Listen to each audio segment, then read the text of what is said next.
and welcome to the 2025 Open Season Exchange on Federal News Network. I'm Drew Friedman, and I'm glad that you're joining us today to kick off this year's Federal Open Season. We have leaders from the Office of Personnel Management, along with experts across the benefit landscape, taking part in today's event. The goal is to help you prepare to make your healthcare selections for the coming year. We're also going to try something a little different for our Open Season Exchange this year.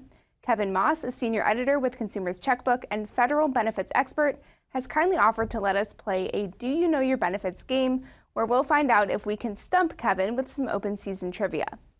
Between today's sessions, I'll ask Kevin a question and he'll try to answer. Besides seeing if I can stump Kevin, our main goal is to provide nuggets of information about federal benefits throughout the event. But first, I'm going to be speaking with OPM Acting Director Rob Shriver about the agency's main focuses for the 2025 open season. Let's dive in. Welcome and thanks for joining us. My guest today is Rob Shriver, Acting Director of the Office of Personnel Management. Acting Director Shriver, thank you for being here and joining me this morning. Thanks, Drew. It's great to be here. Absolutely. So we know that open season is upon us for the 2025 plan year, but we also know that each year less than 5% of enrollees in the Federal Employees Health Benefits or FEHB program actually make changes to their plan options during open season. So Acting Director Shriver, from your perspective, how is OPM trying to raise awareness of the options that are out there and just really try to raise those numbers for participants? Yeah. Well, thanks, Drew, for bringing attention to the fact that we're embarking on our next open season. And with every open season, our priority is really that federal workers and their families have coverage that meets their needs. And so during every open season, we want to give enrollees the opportunity to review their coverage, compare their coverage options, and make sure that they're making the choice that's right for them. And that may be making changes to their coverage. They may change carriers. They may pick a different plan with the same carrier, or they may keep their current coverage. But we're always encouraging people to take a look at the options, take a look at the new options available to them, and shop for coverage. There's a lot of stuff that we have been doing to support employees who want to shop for coverage. So we have a lot of information on our website. It includes the summary of benefits rates and health plan quality. And we also have plan comparison tools that the FEHB members can take advantage of. This year, we're rolling out the new Postal Service Health Benefits Program, and there's a new plan comparison tool there that's going to be part of that program that we're interested in people to try out. So I'm certainly encouraging the postal workers and annuitants out there to take a look at that new plan comparison tool because we'd like to see how it goes with postal and then hopefully get Congress's support to be able to roll it out for the FEHB enrollees. And then if you really want to get into all of the details of the health plans, we produce what's called their brochures. And that's not just like a little document like the health plan brochures. It's kind of a term of art, Drew, and they have all of the information on the health plans, dental plans, vision plans, describes the benefits and the rates in great detail. So all of this information is available at www.opm.gov/open season. And then we always encourage folks to follow us on X, formerly known as Twitter, and LinkedIn. We'll put more information out there about open season. So that's at USOPM or the U.S. Office of Personnel Management. Thank you so much, Acting Director Shriver. That's really helpful to know that there are a lot of those resources out there. I also want to pivot a little bit here to talk about some other aspects of open season this year. Some enrollees, I understand, might be feeling a little bit worried or concerned about the rising premium rates in the insurance program that we've seen for the last couple of years. This year especially, premiums are rising pretty significantly, 13.5% on average for the federal program, and then over 11% on average for the participants' share in the postal program. What can you tell enrollees for maybe the reasons behind those rising costs? And is there anything that you can say that might help alleviate some of their concerns? Sure, Drew. Happy to address that. And, we're always striving at OPM to make sure that federal employees and their families get the best health coverage they can at a fair price. And so you're right. There have been rate increases this year for the FEHB and the plans that are in the Postal Service Health Benefits Program. And those are pretty consistent with market-wide trends. For example, CalPERS, which acts as the health insurance exchange for public employees in California, is reporting an overall 10.79% average premium increase for 2025. PwC is projecting the highest increases in commercial health spending in 13 years. And these premium increases are driven by impact of price increases by providers and suppliers, increased utilization of certain prescription drugs, and behavioral healthcare spending. So, with all of that said, that's why the FEHB program is such a great benefit for federal employees. It's because it's the largest group health insurance program in the world, and we actually have 130 total plan options available to federal employees at a range of price points. So, if you're somebody who is concerned about an increase in the premium in the plan you're currently enrolled in, you are exactly the kind of person who should be taking a look at the other options that are available to you this open season. And let me just give you some examples, Drew. So, there are 21 FEHB plan options that are offered on a nationwide basis. So, open to everybody, right? One of those, the enrollee share of the premium actually declined compared to 2024. And then there were 3 of them where the enrollee share increased by just $2 to $9 on a biweekly basis. Among HMOs, there was generally one or more plan options in each state where the enrollee share decreased from 2024 to 2025. So you see, like, if you shop around, you can see that there are different options available at different price points. And if they offer the kind of benefits that you're looking for and the kind of networks that you need for your providers, you can save money by shopping around. Right. I do think that's a good point that you're making is those premium increases are an average.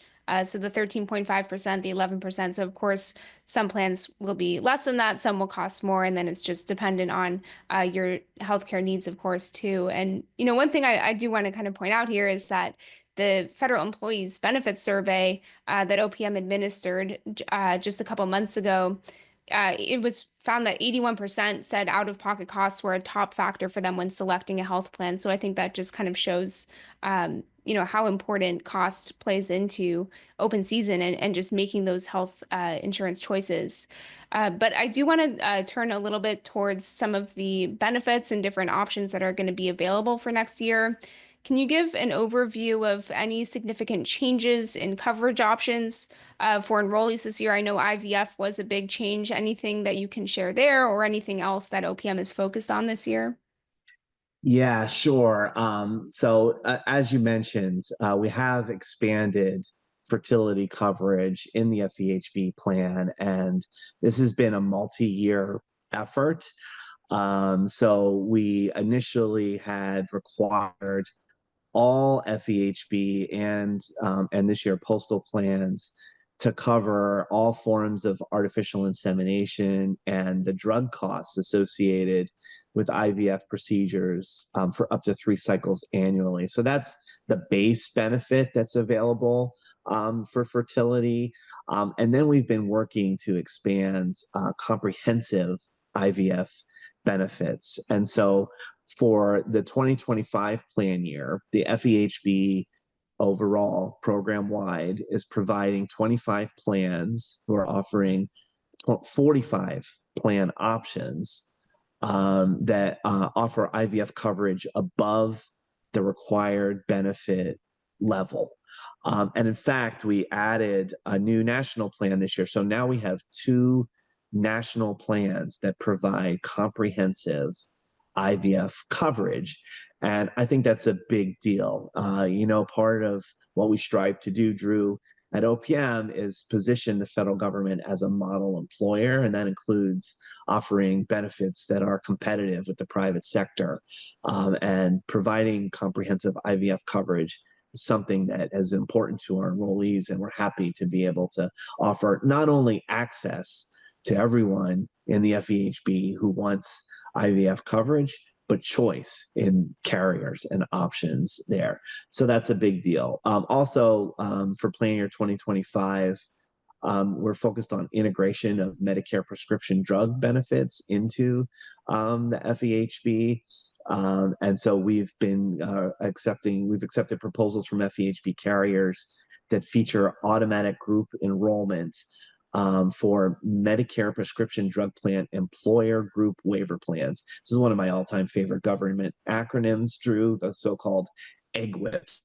And so what these employer government waiver plans do is they enable FEHB and Medicare dual enrollees the ability to benefit from the prescription drug savings that result from the Inflation Reduction Act. Eligible FEHB members who are auto-enrolled may also choose to opt out and receive the FEB's plan prescription drug benefit if that's what they want to do. So for 2025, we've got 3 additional of these EGWIP proposals. That brings the total number of FEHB plans that have this to 11. So that's a big deal. We also have important changes regarding coverage of FDA-approved anti-obesity medication. So for the 25 plan year, all FEHB plans will cover anti-obesity medications, and the rule is that the carriers have to cover at least one anti-obesity drug from the GLP-1 class for weight loss, and then also cover at least 2 oral anti-obesity drug options.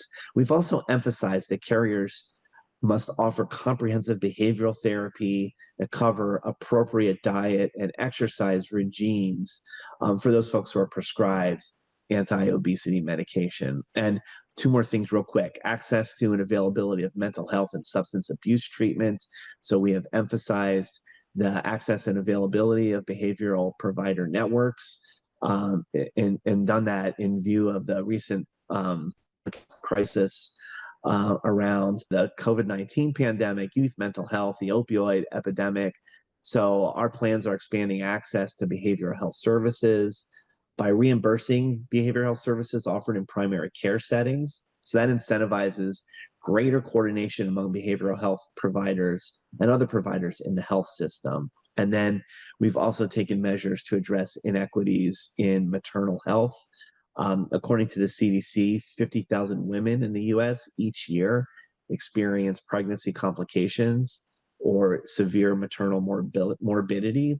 For these reasons, in the 2025 plan year, 64 FEHB plans cover mental health treatment for postpartum depression, 51 plans cover certified nurse midwives, 43 cover delivery at birthing centers, 46 cover nurse home visits, and 30 cover doulas. Thank you. Thank you for going through that. I think it's going to be just important to hear what the benefits are that are available in the range or the scope that are going to be in or available to, at least to even look at during open season this year.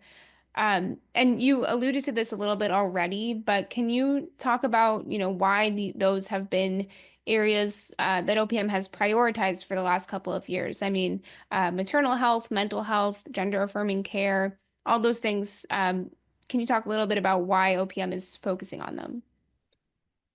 Sure, Drew. So as I mentioned, we both strive to be a model employer and help make the federal government a model employer and offer benefits that are competitive with the private sector. We also are a market-based system. And so what we do is we work with the health insurance carriers to make sure that the benefits that they are offering in the broader health insurance marketplace are available to federal employees, annuitants, and their families. We rely on the surveys that we do. You mentioned the Federal Employee Benefit Survey as an example that identify the types of benefits and other priorities that our federal family is looking for in our benefits program. And so we take all of that information and we negotiate with the carriers on an annual basis to try to get the most comprehensive benefits at the best price point for federal employees. And certainly some of the areas that you mentioned have been topics where there's been a lot of interest in seeing the FEHB offer benefits. Often we kind of build these benefits year after year. I went through the IVF example where we started with a baseline level of benefits and then negotiated for more comprehensive benefits, and now have expanded so that there are more carriers offering the more comprehensive benefits. That is pretty much a typical approach that you see with how we try to advance the benefits packages available to federal employees. Again, they're very much driven by what's available in the market. We try to make sure that we are competitive with large employers in the private sector, and that we're being responsive to the needs that are identified by our customers. And then we take all of that information in and we issue a letter to the carriers each year, a call letter that identifies what our priorities are going to be when it comes time to negotiate over benefits and rates. We carry out that negotiation process, and then we come to open season and we talk about all the great new benefits that we've been able to make available to federal employees. No, I think it's helpful to hear that whole process kind of laid out. So thank you. Let's talk a little bit more specifically too about the new postal program. That's a big undertaking that OPM has been, I understand, working on for at least the last couple of years. Um, with anything new, you're going to get a lot of questions from people who are being impacted by this. From your perspective, what's most important for participants or new enrollees in this postal program to know as we're heading into open season?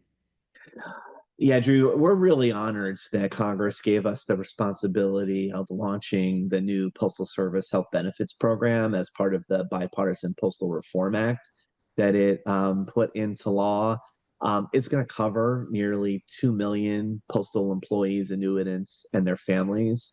I have some experience in the Affordable Care Act exchange world, and I can tell you that that group of 2 million people, that is larger than any of the exchanges at the state level that were rolled out under the Affordable Care Act. So this is a really major project that we have going on. It's launching, and I am confident that we're going to have a successful launch. We're going to meet the needs of postal employees, annuitants, and their families. Some of the things that are really important for folks affected by this to know is that our priority is to ensure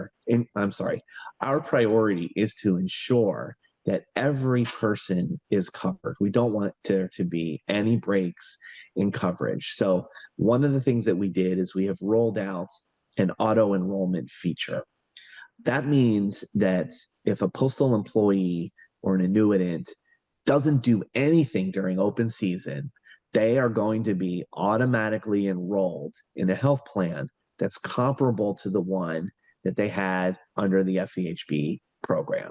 So if you are somebody who's an enrollee in this new postal program, you'll receive a letter in the mail that tells you what the plan is that we will enroll you in if you take no action, and we'll identify for you the composition of the family that we have in our records. So you'll see that your family members are there and that your health plan is there and that that's what you're going to be enrolled in if you do nothing.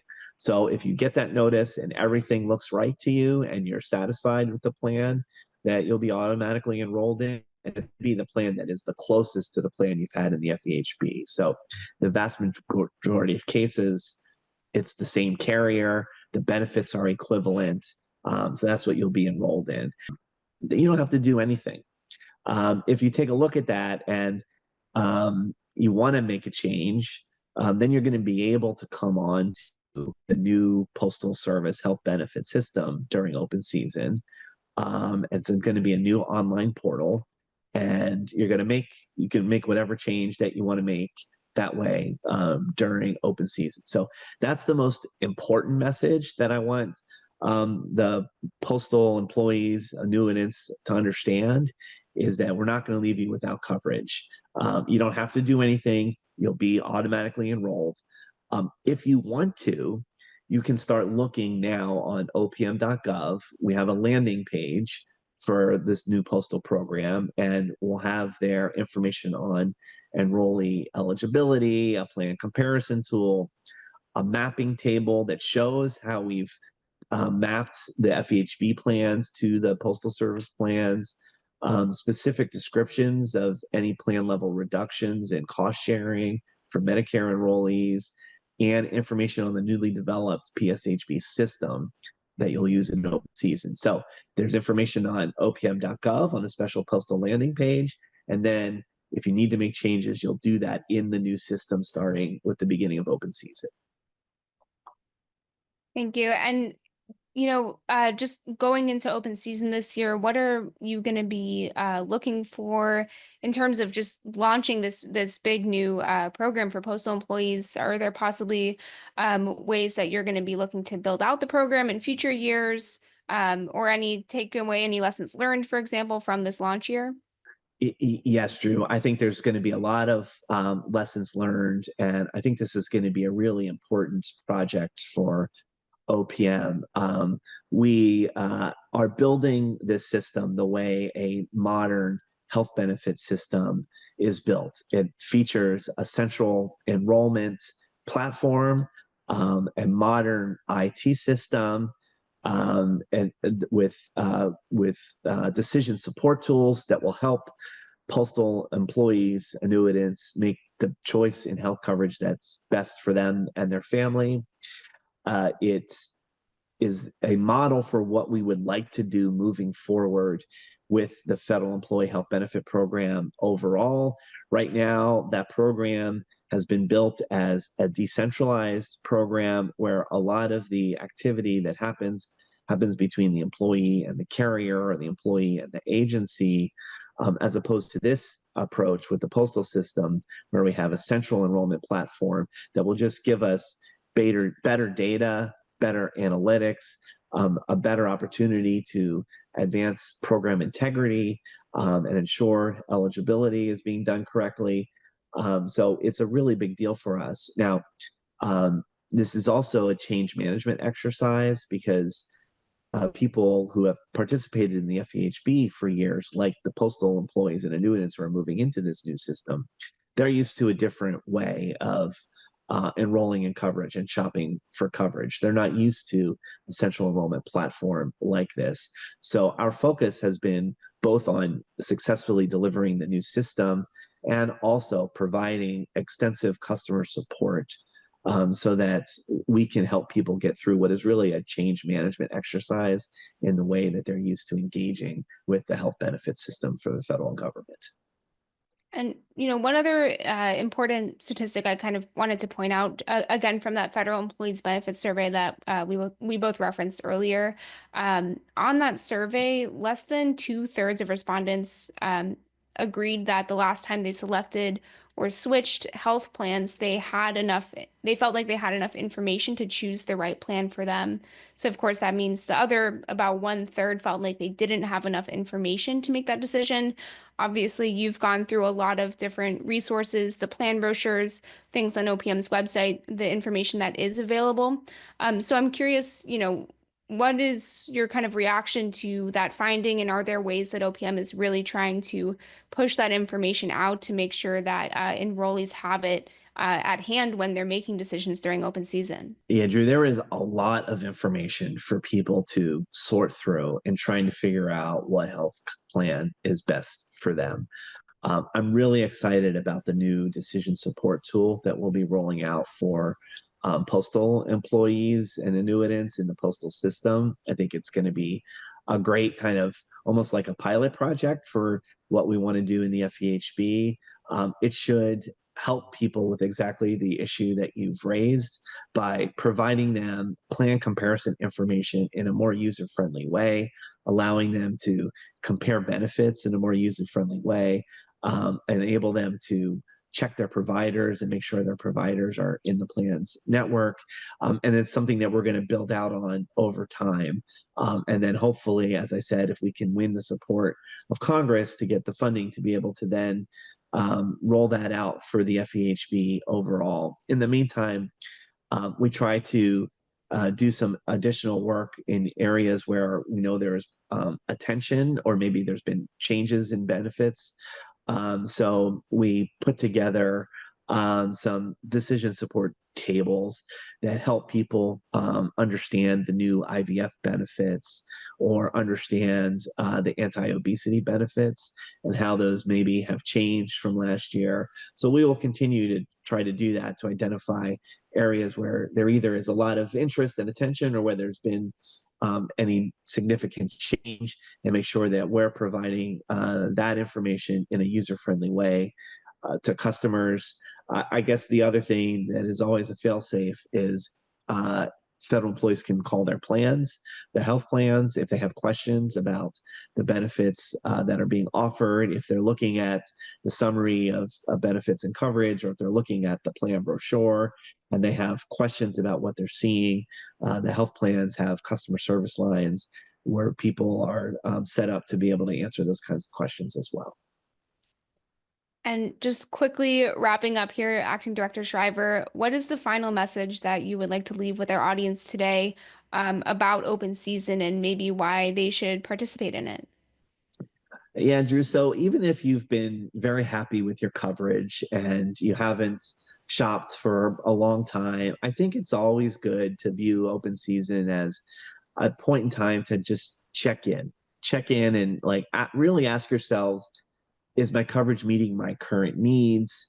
Do I expect that my needs will change during the upcoming coverage year? Different phases in life, you have different needs from your health plans. You may have procedures that you're going to be doing in the 2025 plan year. So you can take a look at the benefits for those types of procedures. It's also an important time to explore how coverage has changed. Because it does change from year to year, and it's better to understand that when you still have a chance to change your health plan during open season, rather than to be surprised by that later in the year when you use your coverage and you see that the benefit has changed. As I've mentioned, federal employees have access to the largest group health insurance program in the world, 130 different plan options that are available to them at different price points. And so I'm always encouraging people to shop, take a look, take advantage of all of these options that are made available to you. And it's always important to remind folks, Drew, that open season starts November 11th. I know that's a holiday, but open season starts that day. And we'll be around to support people that have questions on that day. It lasts through December 9th. So make sure that you're setting a reminder now so you don't wait till the last minute. If you wait till the last minute, there's always going to be longer waits if you have a question and you call in, whether it's to the OPM customer service line or to the carriers. You're always going to have a longer wait time if you wait till the last minute. So set a reminder now, November 11th through December 9th. Take advantage of this period. Take a look at your health plans.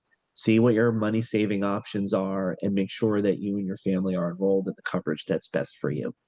Acting Director Shriver, thank you so much for joining me. It's been an absolute pleasure hearing from you. Thanks, Drew. Thanks for giving me a chance to spread the message about open season. Rob Shriver is Acting Director of the Office of Personnel Management. I'm Drew Friedman, and you're watching Federal News Network. I'll send you back to the studio now for more on the Open Season Exchange. Thanks, Director Shriver, for kicking off today's exchange. And now it's time for round one of our trivia game to see if we can stump Kevin Moss with some questions that he has not seen in advance. And I want everyone to know that Federal Drive host Tom Temin will also be sitting down with Kevin later on in our event to discuss in much more detail what's critical for feds to consider when making choices in FEHB, PSHB, and FedVIP this year. But right now, let's put Kevin's open season knowledge to the test. You ready to get started? Let's go. All right, so on average, how much are premiums rising for FEHB participants in 2025? 13.5%, and this is the highest premium increase that we've seen in a couple decades. So this is probably the biggest story coming out of open season for plan year 2025. And what to know about this is that that's the average enrollee share. Your plan may have gone up above that. Your plan may, in fact, have gone underneath it. There's some plans that actually decrease their premium, not many, only about like 25 or so. Some plans have stayed the same, some have gone up below, but there's also some plans that are above that.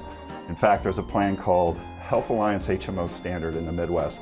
For self-only, it went up 66%. That's going to cost people $2,200 more in premium for sure expense that you're going to have to pay next year. So you have to pay attention to how your premium's changing. For next year, the best place is the official plan brochure, last page. That's where you'll find your premium. And now it's time to hear from Compass Rose Health Plan's Zach Ron. He's joining me in studio to talk about the longtime carrier's expansion to feds government-wide.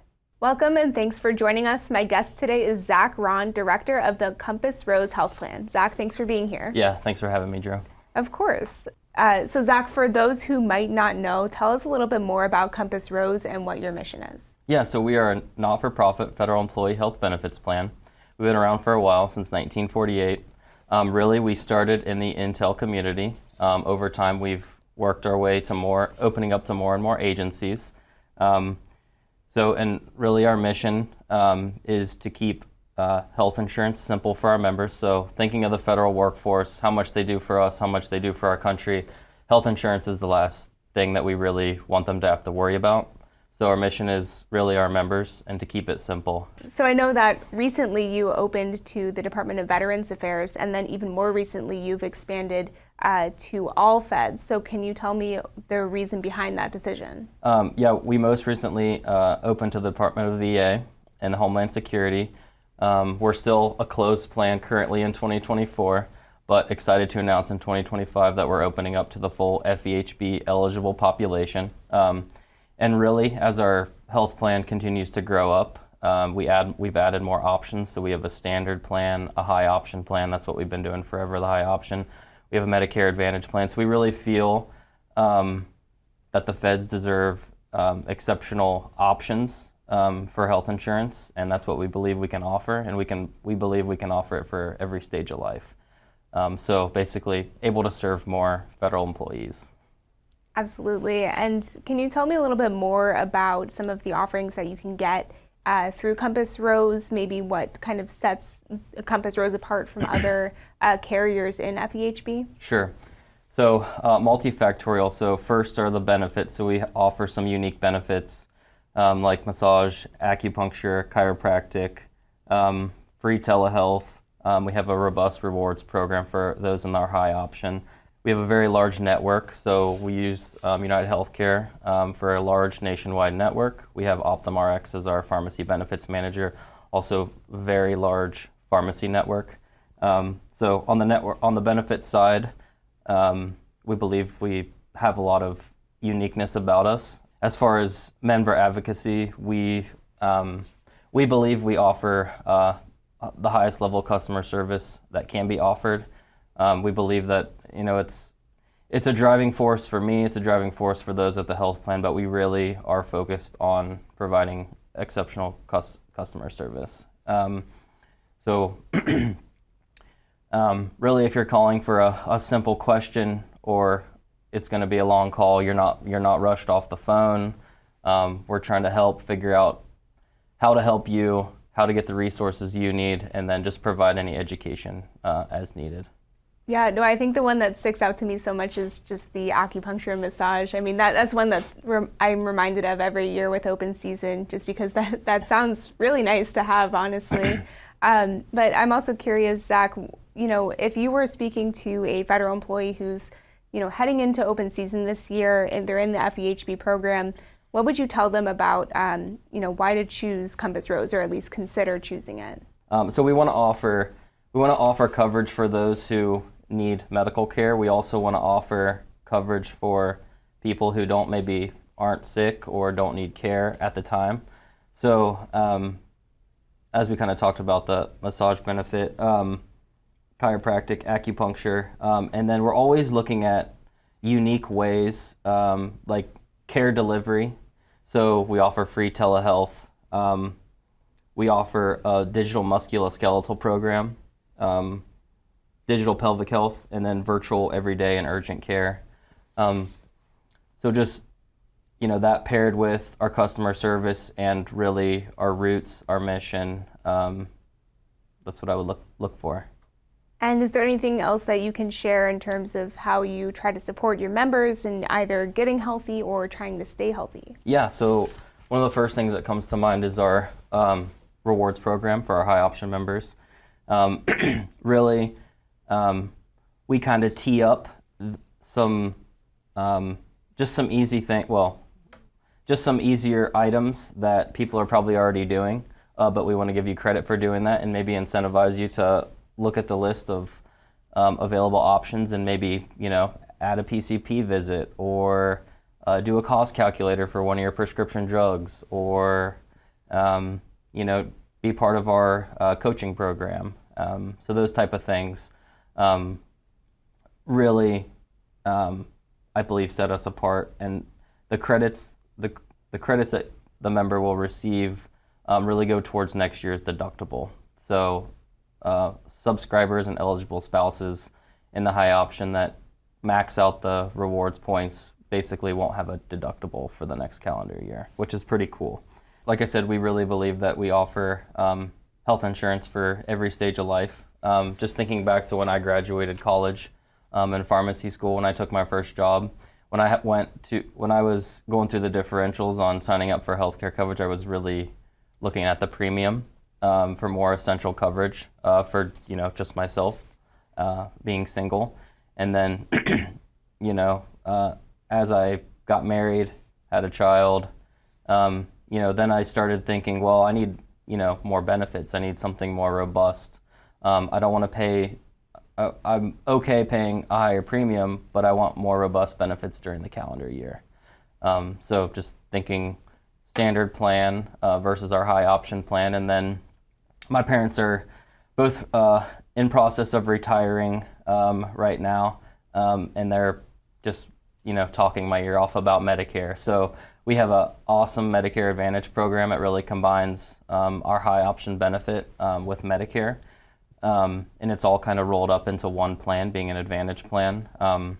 Not the ones that you typically see floating around on late night TV ads and such, but something that's it's a FEHB Medicare Advantage plan, so it's awfully advantageous. Right, so there's just this whole range. Basically what you're saying is there's a range of options depending on where you are in life and your whole situation that Compass Rose does have available. Yeah, exactly.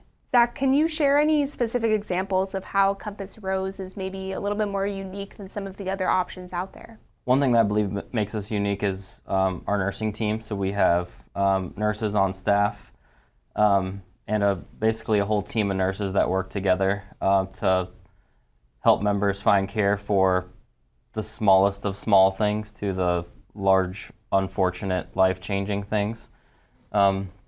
Just one story that kind of comes to me from this year is one of our members who was having kind of some non-specific symptoms, went to the hospital with her husband, and she went to the ER with her husband. She was treated and then sent home. So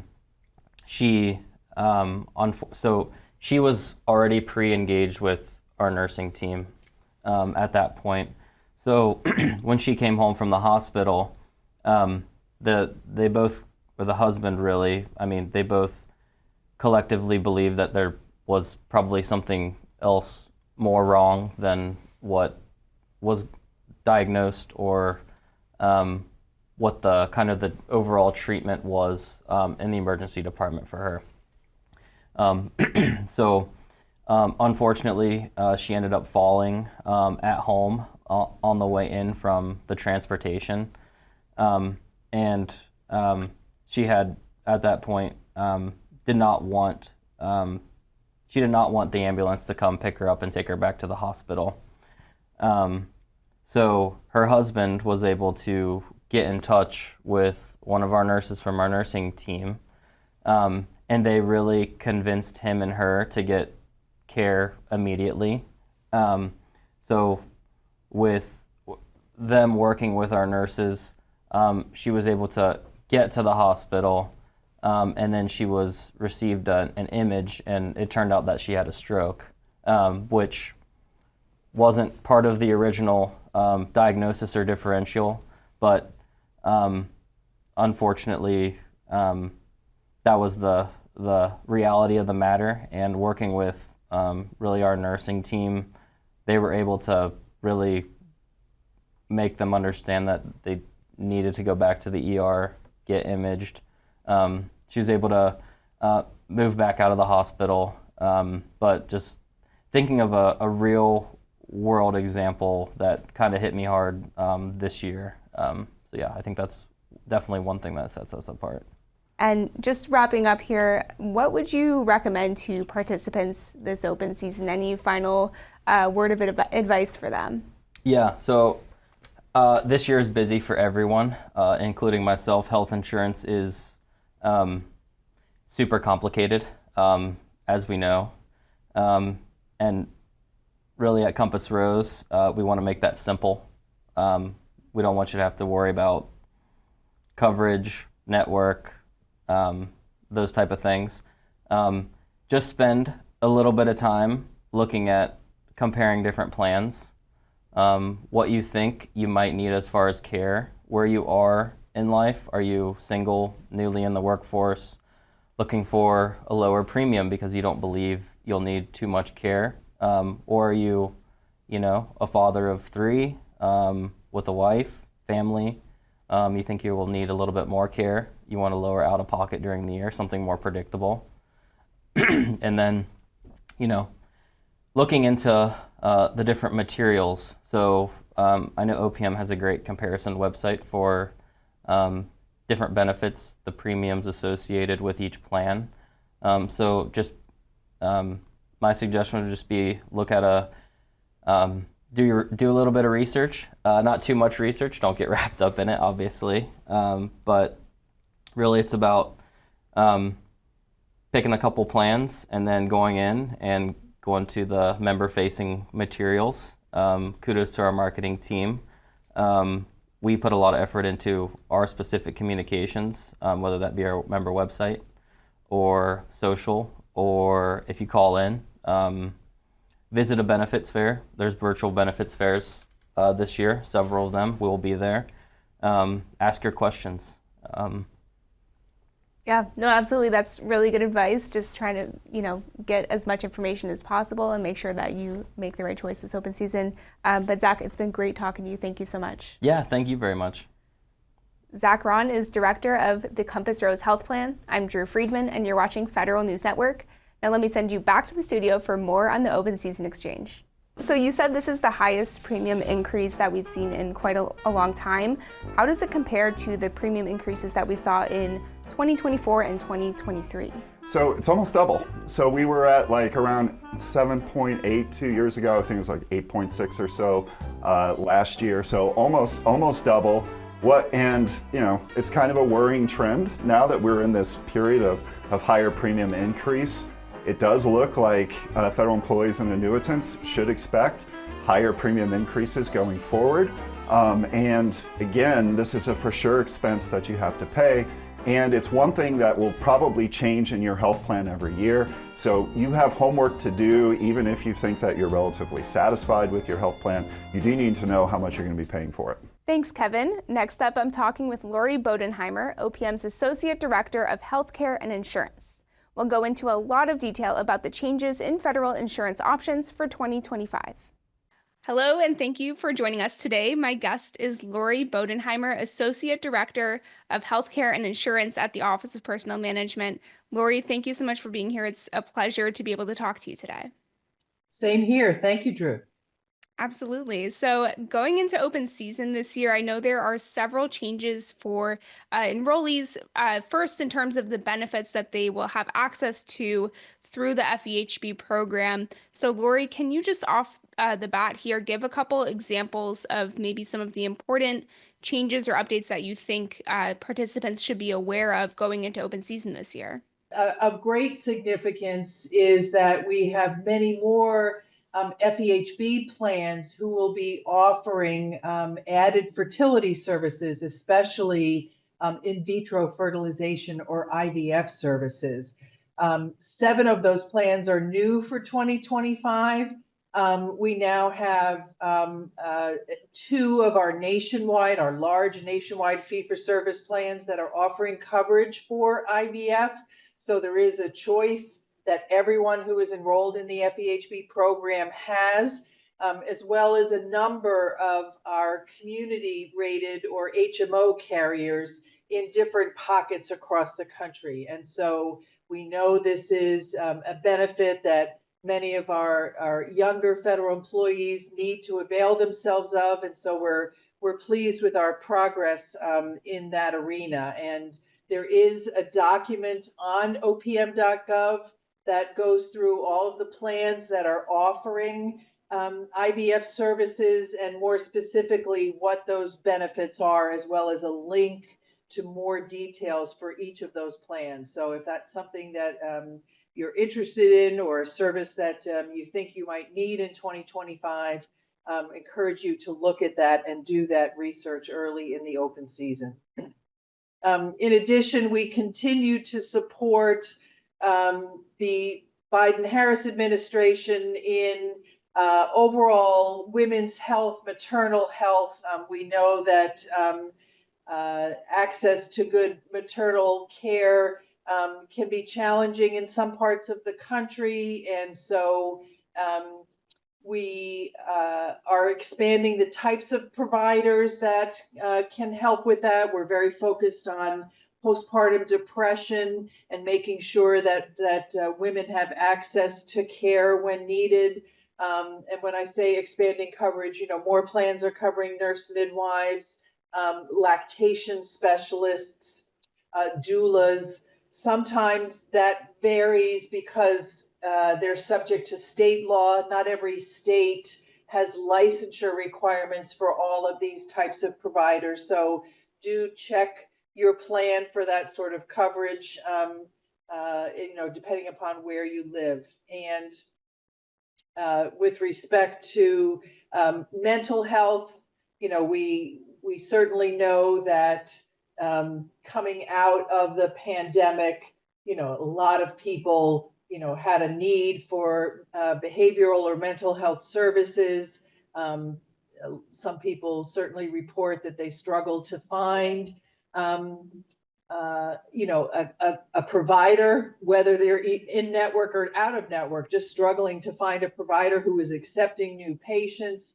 We continue to work with carriers on the adequacy of their mental health networks, and it is an area of focus for us. And also continue to focus a lot on the prevention and treatment of obesity. We are one of the largest employers that offer coverage for GLP-1s. As you might imagine, the use of that has increased significantly, but that's not enough. I mean, the successful treatment of obesity, and I'm not talking about diabetes here, but obesity, is a really comprehensive program of nutritional management and other factors in order to be successful in both losing weight to get to a healthier weight and to maintain that healthier weight. So that is something we've been closely working with our plans are. So those are some of the big changes. Excellent. Thank you. I think that's just important to kind of go over some of those significant changes there that will be accessible through the FEHB program this year. I am kind of curious too, Lori, I know we're in open season now, but throughout the year, what does the process look like with how OPM works with carriers in terms of negotiating the benefits that are going to be available and the cost of all of that as well? It really is a year-round process for us. We issue what we refer to as a call letter, and that's publicly available. It's always on our website, where we say what are our priorities for the next benefit year. So that comes out early in the calendar year, maybe late January into mid-February. And it's, sort of our call, if you will, to all of the carriers. These are the things that we're focusing on. These are the things that we want you to propose benefits to us on. Now, their proposals are not due till the end of May, but there is already, as soon as that call letter goes out, the carriers start to informally engage with us. Well, we were thinking about this, how would you feel about this change? Or, our trend here is we're seeing a lot of need here. And so we wanted to see if we could respond to that. But we need those actual proposals in-house to sort of actively negotiate with the carriers. And it is a negotiation. And we try to keep a number of things in mind. We know that the cost of health insurance, it never goes down. It always goes up. And in this year, as I'm sure we'll talk about, it went up a lot more than we had hoped for. But, we want to try to keep those premiums affordable and reasonable at the same time as we get feedback from our many stakeholders. And that's not just our members, it's members of the Hill, it's other parts of the administration. We try to keep aligned with, especially with the Department of Health and Human Services, which manages the Medicare program, which many of our annuitants are covered under. To try to balance all of that, in addition to maintaining what we refer to as a competitive marketplace. The FEHB program and soon to be the PSHB program operate in a marketplace. The carriers and the plans compete against each other. And we want to make sure that that is a healthy competition, that we don't, perhaps overly advantage one plan versus others. And so all of this goes into the mix as we work through benefit changes and what impact that may have on premiums and the health of the marketplace and each of the carriers overall. Right. And one, I think that this year especially, it is kind of important to point out, like you said, that premiums are going up pretty significantly. The participants' share is going up on average 13.5% for the FEHB. I know there's a portion of that the government's share is going up as well. And you mentioned that it is market-based, but can you go into maybe a little bit more detail about what are the factors that play into those premium costs and maybe some detail of how that breaks down between what participants are paying versus what the government's share is paying as well? We are not alone in having higher premium increases this year. It is a trend that because we do monitor, how other large employers are doing, what's happening in other marketplaces with state governments, with other large payers that we keep track of. And so overall, everyone is experiencing the same thing for a lot of the same reasons. The cost of drugs continues to increase, and that's fully 1/3 of the premium in the FEHB program at this point in time. Our average age is perhaps a little bit higher than a lot of employers. The average age of the federal employee, I think, is in the late 40s now, and it's been sort of creeping up. And the other thing to remember there is we cover, as we like to say sometimes, from womb to tomb, right? I mean, you can be covered under the FEHB program from the time you become a federal employee or you're born into a family where there is at least one person who is a federal employee, and you maintain that coverage as you retire and become an annuitant. Obviously, as we age, we tend to need and more medical services to maintain as good health as we can for as long as we can. But that both makes us unique and I think in a good way that we have that commitment to our entire federal community to offer coverage. And we're all in what's called one risk pool. We don't separate out by age or any other factor. We're in the pool together. So having said that, that sort of sets the framework for our enrollees. our carriers have been experiencing increased claims, as we have come out of this pandemic. During the pandemic, there was deferred care. People were not going to the doctor. They were, deferring preventive care, all sorts of things. That is done. We're back to fully functioning in terms of, how people and when they're accessing care. In addition, carriers will be renegotiating with all of their provider networks. That doesn't happen every single year. It seems to have been more of a, that's having an impact now on the actual premiums and the claims experience that the carriers are reporting to us.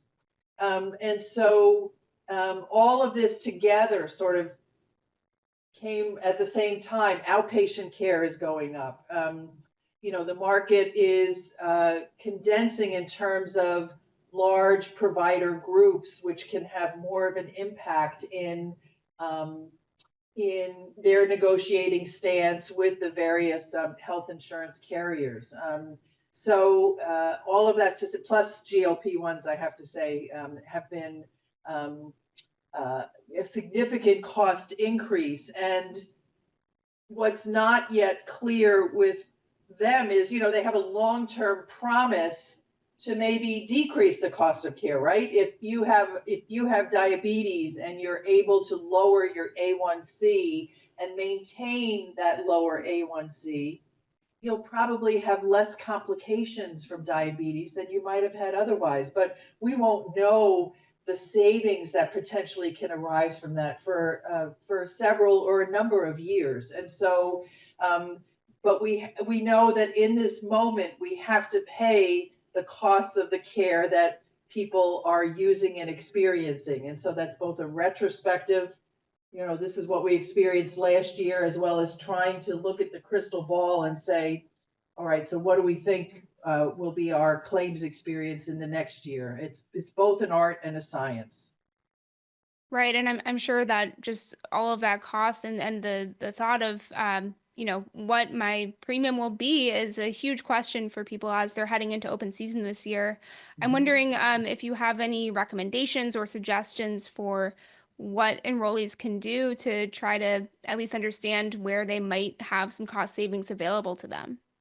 Yeah, I mean, I can't encourage or stress enough that this is the opportunity to shop and to ask some questions, both within your own family and of the various carriers that you're considering.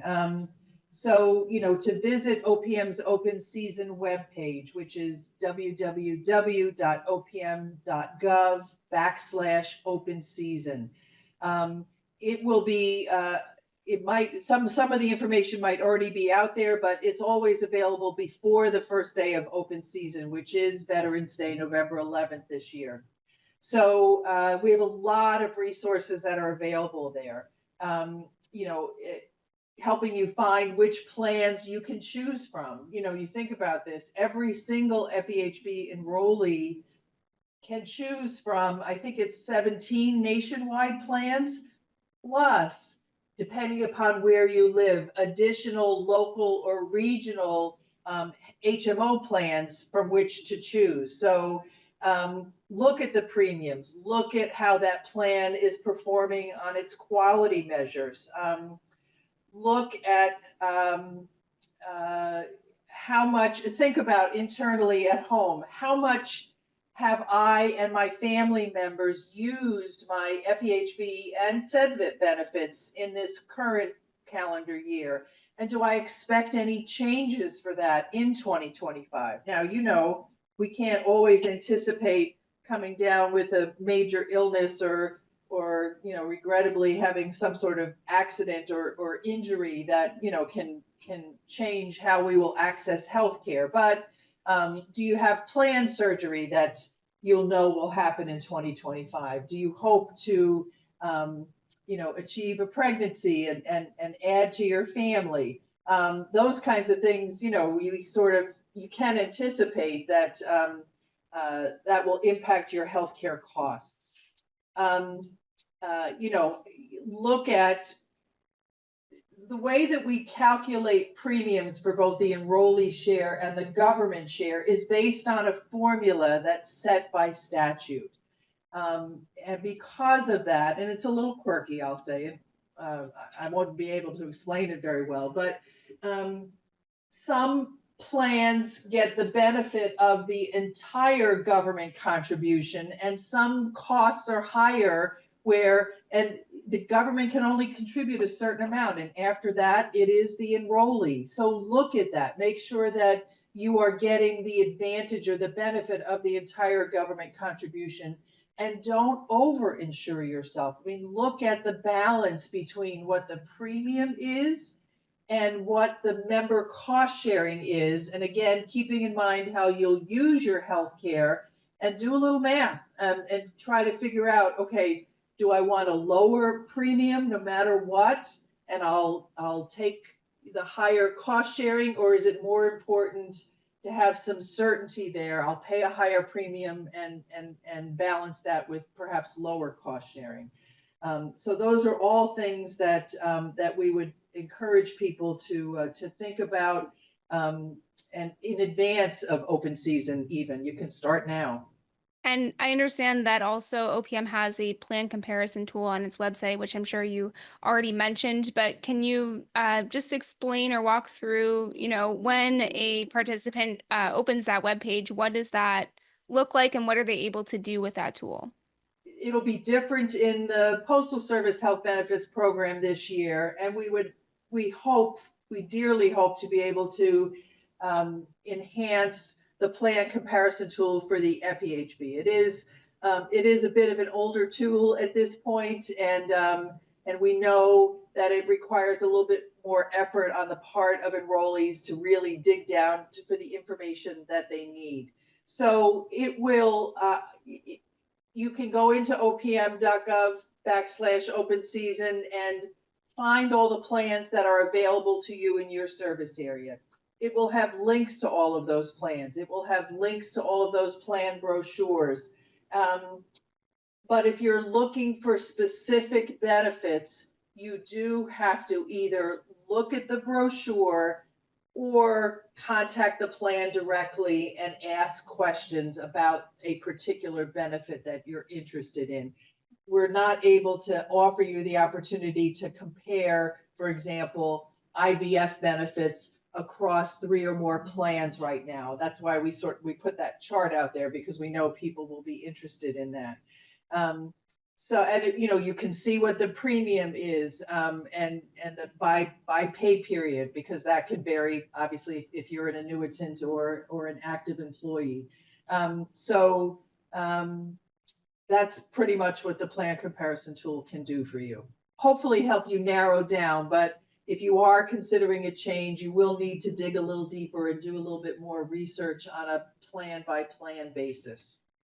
And again, all those plans, plan brochures, that information is available through OPM's website, correct? That is correct. And each carrier will have the brochure on their own brochure or brochures on their website as well. So you can find it in both places. Thank you. One other part of the equation here that I did want to get to, and you did touch on this earlier a little bit, but just the way that Medicare works in the FEHB program. I know there have been, just in the last couple of years, some changes on how that all works together. So can you kind of just walk through, what Medicare eligible annuitants should be aware of if they are part of the FEHB program? Over time, when most people were covered under the civil service, the CSRS retirement system, they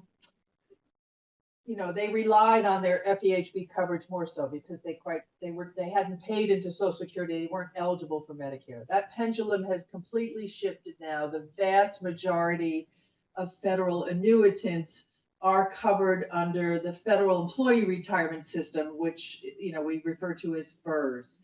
And so all of those annuitants are eligible for Part A and have the option whether to enroll in Medicare Part B. Many of our FEHB plans have offered incentives, if you will, to encourage those annuitants to enroll in Part B. They will waive cost sharing. Some of them even help to cover the cost of the Part B premium to encourage folks to enroll in Part B. But it is still entirely optional for that federal annuitant whether they want to enroll in Part B or not. Because they will have their FEHB coverage that covers many of the services that Part B covers, physician visits, outpatient care, a number of other services. So it's an individual decision based, again, on your individual circumstances. Most federal annuitants do not need to and choose not to separately enroll in a Medicare Part D plan because we have very good pharmacy and prescription drug coverage in the FEHB program. But beginning in this plan year, 2024, we did begin to offer what are known as Medicare Part D employer group waiver plans, also known as EGWIPs. And we did that because we thought there were only upsides and no downsides for our FEHB annuitants. So the upsides are, especially with passage of the Inflation Reduction Act, you will get the benefit of those protections that Medicare has now put into place, negotiating drug pricing for a certain number of drugs beginning in 2026 and continuing to expand. Insulin at no more than $35 cost sharing, an annual out-of-pocket limit of $2,000 if you are in one of these Medicare EGWIPs. And the advantage is you still have the backstop of FEHB prescription drug coverage if there were to be any drug that EGWIP does not cover. A big example of that would be the GLP-1 drugs or the Ozempic and Wegovy type drugs that Medicare currently does not cover, but the FEHB plans do. So we only saw that as an upside. It was new. There was a lot of confusion around it, and so some people did opt out. They could opt back in this open season period, and we would encourage you to consider that and talk to your plan about that. But that is one way to both save costs for you as an individual, and it also helps to save costs for the program, which would be reflected in the overall premiums that are charged. It will be different in the PSHB program, but I would rather save that for when we talk about postal. So, but FEHB does coordinate with Medicare. If you are an annuitant and Medicare is your primary payer, your claims would go to Medicare first and then come to be coordinated with your FEHB plan. And whether or not you're covered under Part B would determine whether those claims would go to Medicare or come directly to your FEHB carrier. We just are posting some new updated guidance on how Medicare works with FEHB, and that will be on our website. The link is too long for me to talk out to you, but we can certainly share that information and would really welcome people to look at that and give us some feedback on how we did there. But it needed updating, and we spent quite a bit of time doing that. So I hope it's helpful. Absolutely, Lori, and we'll make sure that everyone gets that link so they can find more information. But I think like you said, it's important to point out that all of this information about Medicare, a lot of what you said is specific to the FEHB program, and we can definitely talk a little bit more about some of the nuances and how that might look slightly different for postal enrollees in the second half of our conversation today. One question, just quick follow-up I had about all the Medicare information. So you mentioned that some FEHB participants may have opted out possibly just out of confusion, or maybe they just weren't interested in the Medicare options and that they can opt back in. So I'm curious if there's any late enrollment penalties or anything involved if they are interested in opting back into the program. If you've maintained your FEHB coverage, that is considered creditable coverage for Part D. So there should not be any late enrollment penalty imposed. But you would need to take that initiative and call your plan and say, I'd like to, if your plan is offering a Part D egg whip, you would need to call them and say, I'd like to opt back in. And if participants do have questions either about Medicare or anything else with FEHB, would you recommend calling a carrier directly, or is there a way to call OPM? What should enrollees do here? Well, annuitants, can certainly, there is an active open season call center for annuitants that's managed by our Retirement Services Program office. But there, especially with respect to specific benefits, I recommend contacting the carrier directly. So, Lori, one other thing that I did want to ask you about here is FSA Feds and the availability of a flexible spending account to federal employees. What should they know this year going into open season about that? So FSA Feds is, in my opinion, one of the most underutilized benefits that we offer to employees, and I'm always puzzled by that. It is an opportunity to reduce your taxable income, which means you pay less taxes overall, and you can cover the cost of your co-payments, co-insurance, deductible, or even services that aren't covered by your FEHB plan at a considerable savings when you take into account both federal and state taxes. We always permit in our plan the maximum contribution that the IRS permits. Right now, it's a little bit over $3,000. They generally let us know after open season starts what the amount will be for the next calendar year.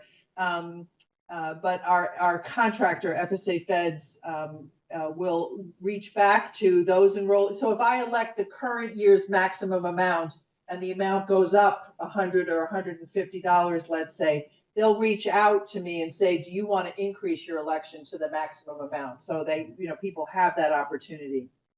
But it is, for dental expenses, for healthcare expenses, again, things not covered by your health plan or certainly not covered in full, or for which there is a visit limitation, like for rehab benefits, for physical therapy. There's often a maximum number of visits per year. And if you have a condition that needs more than that, you can take advantage of a flexible spending account. There is also, as long as you continue to re-enroll in the FSA, there is a rollover. So you don't have to be as concerned about, as some people are, losing part of that election. So, carefully consider what your out-of-pocket expenses will be. Make that election and take advantage. And so with paperless reimbursement, it's a terribly easy process. You will automatically be reimbursed for anything that your health plan processes on your behalf. If you choose that option, or you can, easily now upload a claim and have that be reimbursed to you directly. So I highly encourage people to consider a flexible spending account. Join your about 520,000 other federal employees in using that benefit. And then on the dependent care side, as well, a huge expense for a lot of families, especially in this DC area. It can help to, yes, you can also deduct child care expenses off of your taxes. But if you talk to any accountant, it's usually a better idea to never have paid that tax to begin with, and to try to, put in an expense and lower your taxes once the calendar year has ended. So dependent care, elder care, summer camps, even for your school age kids, are all expenses that can be covered under a dependent care flexible spending account. So I highly encourage you to look at that. Right. It sounds like what you're saying is there's so many reasons to do it, and you're trying to make it as easy as possible, as easy as ever to get those claims reimbursed. So it's very important information there to hear.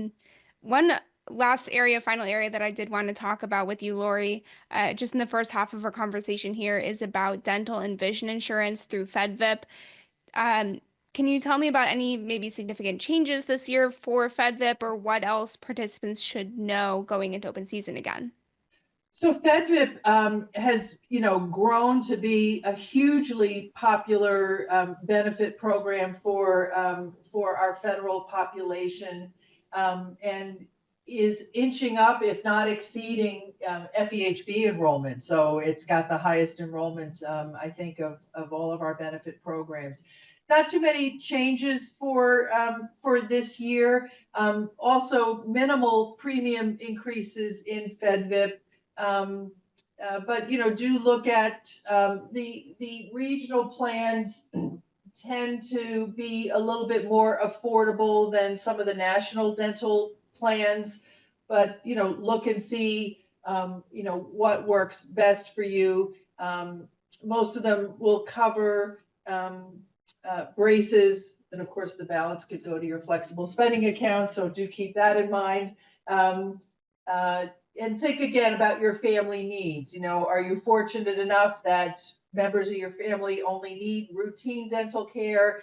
Has your dentist told you recently, you could expect that you'll need a crown or some other significant dental work in the next plan year? Does your child, or even you as an adult, could benefit from braces? Are you considering LASIK surgery, which would be an argument for enrolling in a vision plan? So those are the types of things that you should consider whether or not FedVIP makes sense for you. Thank you. And just wrapping up this first part of our conversation here, Lori, just overall, what is one key thing that you would want employees and annuitants in the FEHB to just take away from our discussion today? To take the time to do the shopping, and to ask the questions and be a fully informed consumer. I know it's complicated. I know it's so easy to say, oh, I'll get to that, and then all of a sudden it's the last day of open season and you're like, oh, I'll do it next year. But especially with the premium increase this year, be smart and do that shopping and ask the questions to try to make a good choice for yourself and your family. Thank you so much, Lori. And I know we're going to be talking more later on today. But in the meantime, just thank you so much for your time. Thank you. We've been speaking with Lori Bodenheimer, the Associate Director of Healthcare and Insurance at the Office of Personnel Management. Now we're going to take a short pause here for an industry perspective, so stay tuned for part 2 of our conversation with Lori here. After this short break, I'm sending you back to the studio now for more on the Open Season Exchange. This is also the first year now that we have the postal program, so just wanted to check in with you there too. What is the average premium increase for postal enrollees next year? 11.1%, a little bit less than FEHB. OPM cites greater Medicare integration in PSHB, some of the Part B requirements, some of the Part D requirements, and then also just demographic changes in that population compared to federal employees and annuitants. So a little bit lower, but still in the double-digit territory, so still rather significant, and again, something that everyone's going to have to pay attention to. Absolutely, and the same thing goes where some will be increasing more versus less as well. Yep, you're still the same kind of dynamic of some plans actually decreasing, some staying the same, some below the average, and some well above that 11.1%. Pretty amazing that you knew that exact percentage, Kevin. Now my colleague and host of Federal Drive, Tom Temin, is taking over the studio to talk with WEPA CEO Shane Canfield about the value of thinking holistically about your benefits during open season. Tom and Shane, over to you. Welcome and thanks for joining us. My guest today is Shane Canfield, the CEO of WEPA. Shane, always good to talk with you. Good to see you, Tom. And WEPA is a funny word. Yes. So I like to begin each year with you with just a quick review of what it stands for and the why behind that. Yeah, thank you. It's Worldwide Assurance for Employees of Public Agencies. And it is a mouthful, so we use WEPA, as you rightly mentioned. So all of our advertising, all of our media, everything goes out with that name. Started in 1943. During World War II, we had thousands of federal employees who were civilian, not State Department and not military. So that was the OSS and a whole bunch of agencies which had been stood up during the war. They were traveling in Europe and Asia, which were technically war zones. These were non-combatants. But if you're in a war zone, life insurance won't pay. And so this was before the federal benefits program existed. That didn't happen until the 1950s. And so the President Roosevelt, tasked his Secretary of the Treasury to fix this problem, and WEPA was born. So we remain a nonprofit benefits trust, but we're not a government agency. We're not an NGO. We're none of those things. But it has a rich, wonderful history, and it's a thrill to be able to work with them, work for them. And here we are in open season, and feds are thinking about their federal employee health benefit plan that they're going to pick. But you bring the idea of life insurance and why that's still an important choice now as it was in 1943. We find that our busiest seasons are November and December, and it's for the exact reason that you're talking about. People are looking at health insurance, which of course is a much bigger spend. Life insurance is a fraction of what you spend on that. But you're opening your thinking about your personal budgets. So you're looking at health insurance, but then ideally you're looking at your household budget. What can we afford as a household? And what are my options around life insurance is a critical example. Life insurance is extremely important to a person's financial well-being, protecting those they love if they're not here. But this is a natural time that people think about it. And I would say a quarter of our business, approaching a third of our business happens in the last 2 months of each year for that very reason. So we encourage everyone to think broadly about not just health insurance, but life insurance and disability as part of an overall financial review that people should do every year. Yes, it all relates in kind of one complex of protection for yourself. And in those intervening years, of course, there is now FEGLI. But FEGLI may not be as comprehensive or as totally valuable to feds as the WEPA plans. Maybe compare and contrast for us. Well, you're right that the federal plan is FEGLI, and they only have one, unlike health insurance, they only have one carrier for life insurance, and that is the MetLife underwritten plan that we know as FEGLI. Ours, we do have over 50,000 people in the plan, so it's a robust plan that's well participated in. But it does have some unique features. So it's generally less, almost entirely less expensive. We offer, it's not guaranteed, so I have to be careful about this, but when we can, which is 25 of the last 26 years, we offer a premium refund, which means it's a little bit like a cooperative or maybe a mutual insurance company if there are excess earnings. It's all member money. We're a nonprofit. The members own the organization. So we return some of that premium every year that we can. On top of that are benefits. You can buy more insurance through WEPA, up to $1.5 million worth of coverage. We have a couple of riders. We have an automatic benefit increase rider, which if you purchase it, it will automatically increase in increments of $25,000. There are some limits around it, but it's $25,000 per year with no exam, no underwriting of any kind. And And then we have something called the chronic illness rider, which has really taken off. I would say approaching 50% of people that buy a plan with us now buy that. And it's an early payout on the death benefit for people which have a chronic illness, which it's the same criteria that triggers the payment as long-term care. So it's not long-term care, but if you can't perform 2 of 5 activities of daily living, that's how the long-term care, that's the trigger for that product. This will pay out up to $125,000 a year. It's not restricted to one particular kind of spend. It's just a check that's cut to the household. The difference between this and long-term care insurance, well, there are many, but it's reducing your death benefit every time you take that. But it's cash in people's personal budgets and households when they need it. Sure, and anyway, long-term care insurance has not even been available to new subscribers for 2 years anyhow in the federal system. So, which may be why it's got our product has such a good take-up. At least that's part of it. There's one other quick but extremely important thing is that WAEPA, we only serve the federal community. Our roots are with the federal community. We've stayed true to that. Current feds, former feds are now eligible to join. So if you were once a federal employee, left federal service, you can now still join, take advantage of the group product and the ratings and all the things I mentioned before. But it's portable. So if you leave federal service with FEGLI is not portable. They do have conversion options, but generally speaking, conversion is a very expensive proposition. But if you had WAEPA and you left federal service, you can take this plan with you. It does not stop.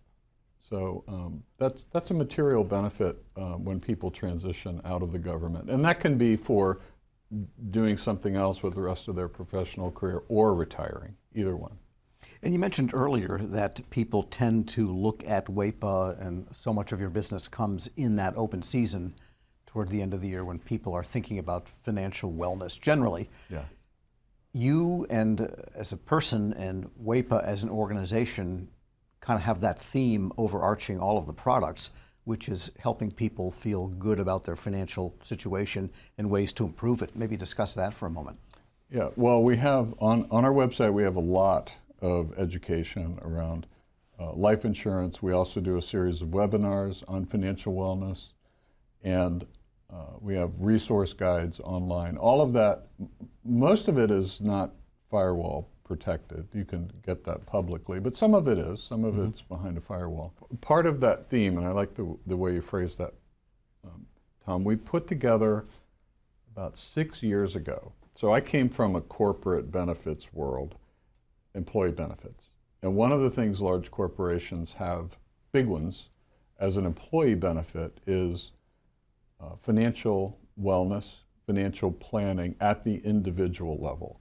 And there are a couple of big players in this field. PwC does it, EY does it.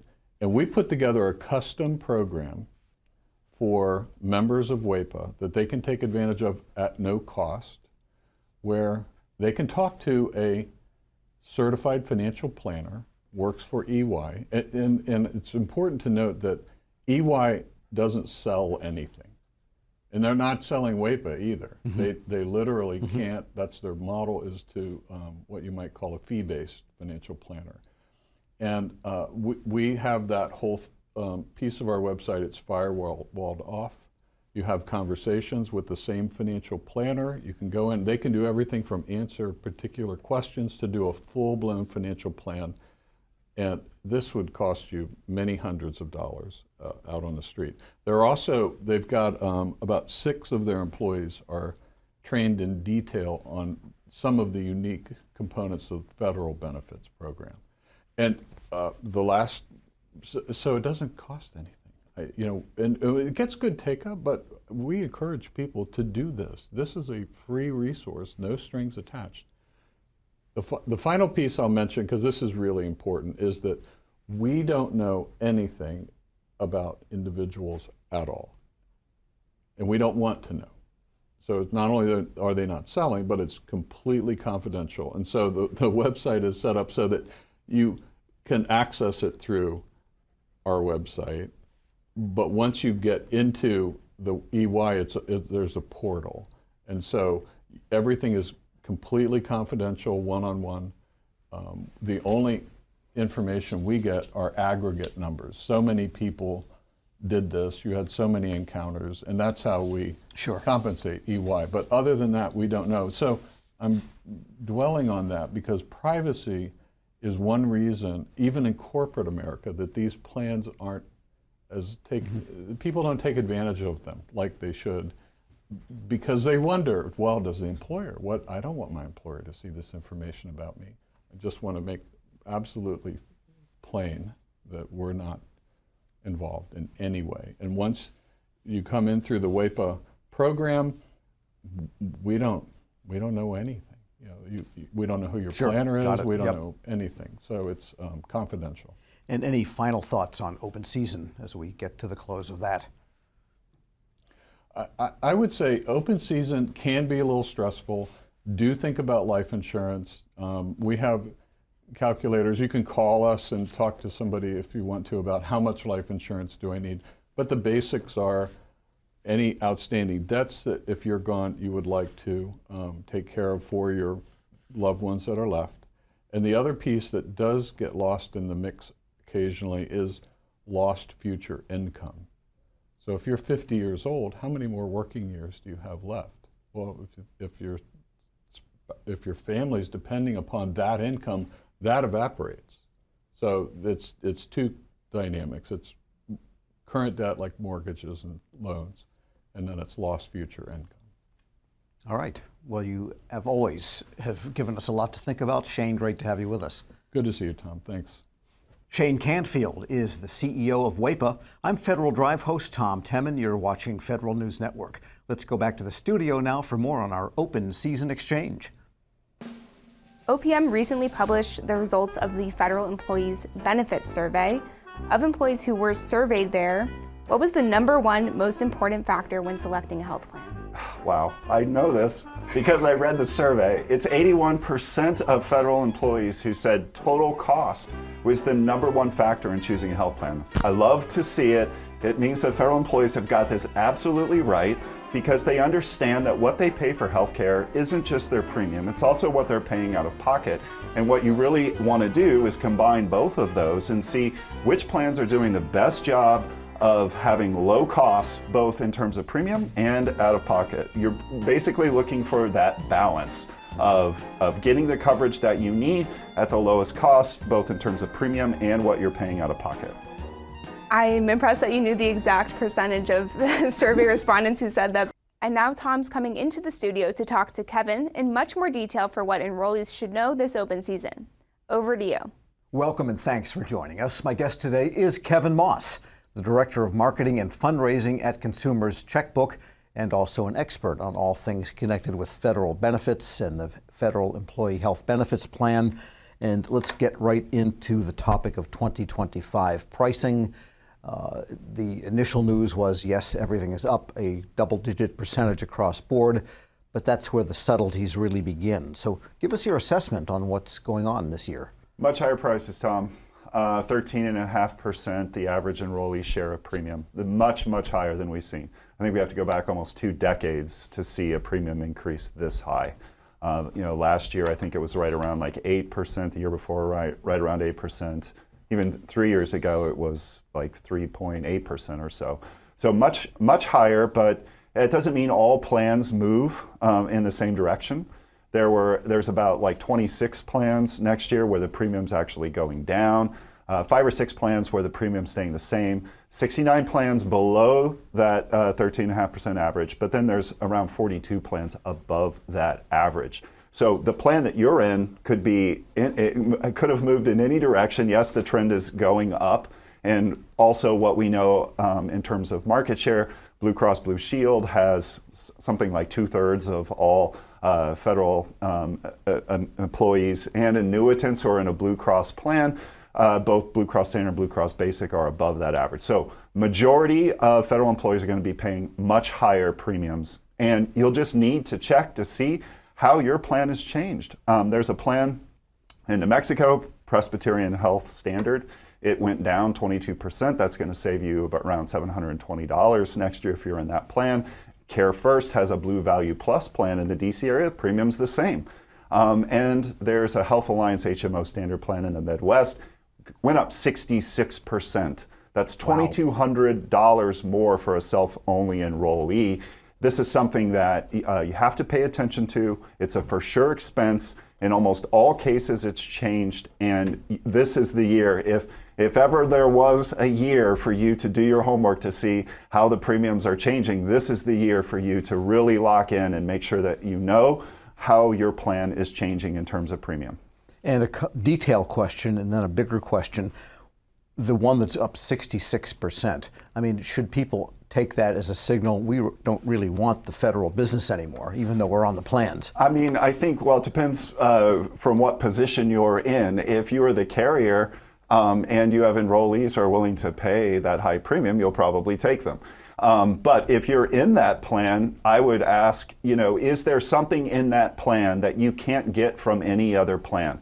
I don't know that answer. But I would think that the answer is probably no in most cases, and that there are other plans that are available to you that could give you some significant savings in premium, where you probably are able to keep the same doctor, and your out-of-pocket costs may be at the same or even less. Sure. And my bigger question, I think you've kind of answered when you name the ones that were up and down and so forth across the country. There's no geographical component to whether something's higher or lower. It's just random, it sounds like. Well, I don't know about random. I think that there's a lot that goes into it. Obviously, the composition of who is in that plan plays a role in terms of how high the premium is. But yes, in terms of how plans are operating in a particular market, you're going to find some plans have had very little change in terms of premium, while others are in that double digit, and some may even be much higher than that. All right, so then what are your best pieces of advice for shopping for a plan? Because even though the prices are changing, the mix of what they offer probably also is changing. So you've got a lot of things to align to be able to make a cogent choice. Yeah, what I like to say is that premium is only like one piece of the full puzzle. The thing that I think is as important or more important is the total cost in a plan. So it's the premium plus what you're going to have to pay out of pocket. One example of why you need to pay attention to both of this is that Blue Cross Basic plan. That premium is going up over 15%, something like 15.8% for self and family enrollment. And member cost share is going up. The catastrophic out-of-pocket is rising. The inpatient and outpatient hospital copays are going up. The specialist copays are going up. Brand name drugs and specialist drugs are going up in that plan. You want to know both the premium and any of those benefit changes. The best place to go, Section 2 of the official plan brochure. This is the section where the plan will say, this is how the plan is changing for 2025. And in that section, they will name every significant change that's happening. They will tell you if a benefit copay or a coinsurance amount is increasing. They will tell you if there's a new benefit that's never been offered. They will tell you if there's a new pre-authorization requirement for a benefit. They will tell you everything that's significantly changing. Even if you are happy with your current plan, you think that you probably won't switch plans. The plan you have now is not the plan you're getting in 2025. In most cases, the premium is going up, and in many cases, there are benefit changes. Some are not that important, but some could be really important for you, and the only way you know that is if you're going to the plan brochure and doing some research. Yeah, and that total cost idea, I think, is really crucial. It's probably, I would think, wise to think about what services you might actually be needing in the coming year. Or maybe you want to do something now because the copay is going to be lower rather than wait till next year if it's more convenient but have a higher copay. And so is the copay like the biggest life cycle cost element after the premium? Well, yeah, the combination of all that based upon how your utilization is in that plan for sure. And, you may have not a lot of out-of-pocket costs. You're relatively healthy. Maybe, you're going and getting your preventative care, check in with your doctor. Maybe you get sick once or twice a year. You may go to your doctor. You may go to urgent care. And maybe you have a couple of other things. In low-cost scenarios like that, I think a lot of folks should really be looking at a high-deductible health plan. High deductible health plans generally have lower premiums than some of the popular PPO plans. A portion of that premium gets contributed to what's called a health savings account. And you can use that money in the health savings account to pay for any out-of-pocket healthcare expenses you incur. If you are that healthy person that doesn't have a lot of healthcare needs, maybe you're a younger federal employee, the high deductible health plan with the health savings account probably is the right plan for you. Because of that premium contribution into the HSA that can grow over time if you don't use all of it. And you also have the choice to invest those funds if you want. If you could stack together 5, 10, 15 years, you could have a quite sizable health savings account to draw from for any qualified healthcare expenses. Interesting, yeah. So you really have to look at all those total costs. And again, Section 2, that's of the OPM guidance. That's the FEHB plan brochure. So these are all formalized documents. They're all in the same format, regardless of plan. Every plan has a Section 2. That's how this plan will change for plan year 2025. That's the place to go. And you mentioned the health savings accounts that are available under high deductible plans. For everybody else, there are the flexible spending accounts, different mechanism. But what can we expect there? And how does that figure into the planning for the year ahead? Got to do it if you're an active federal employee, Tom. Have to say, right?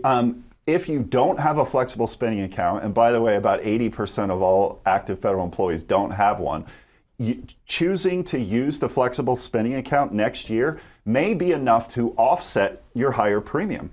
Why is that? Well, you can, if you enroll into the FSA Feds program, make pre-tax contributions into that flexible spending account, and anything that you pay for qualified health care expenses out of that flexible spending account, you're going to save somewhere around 30%. You're right. There are differences in terms of how the flexible spending accounts work. There are limits, lower limits in terms of what you can contribute, $3,200 a year. And the other thing that people won't like about it, there is this use or lose aspect with the funds that you can contribute into the FSA.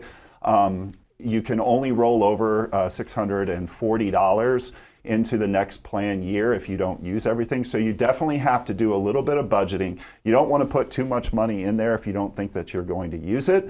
But if you've never done it before, a no-risk way to get started is just do the $500 or $600.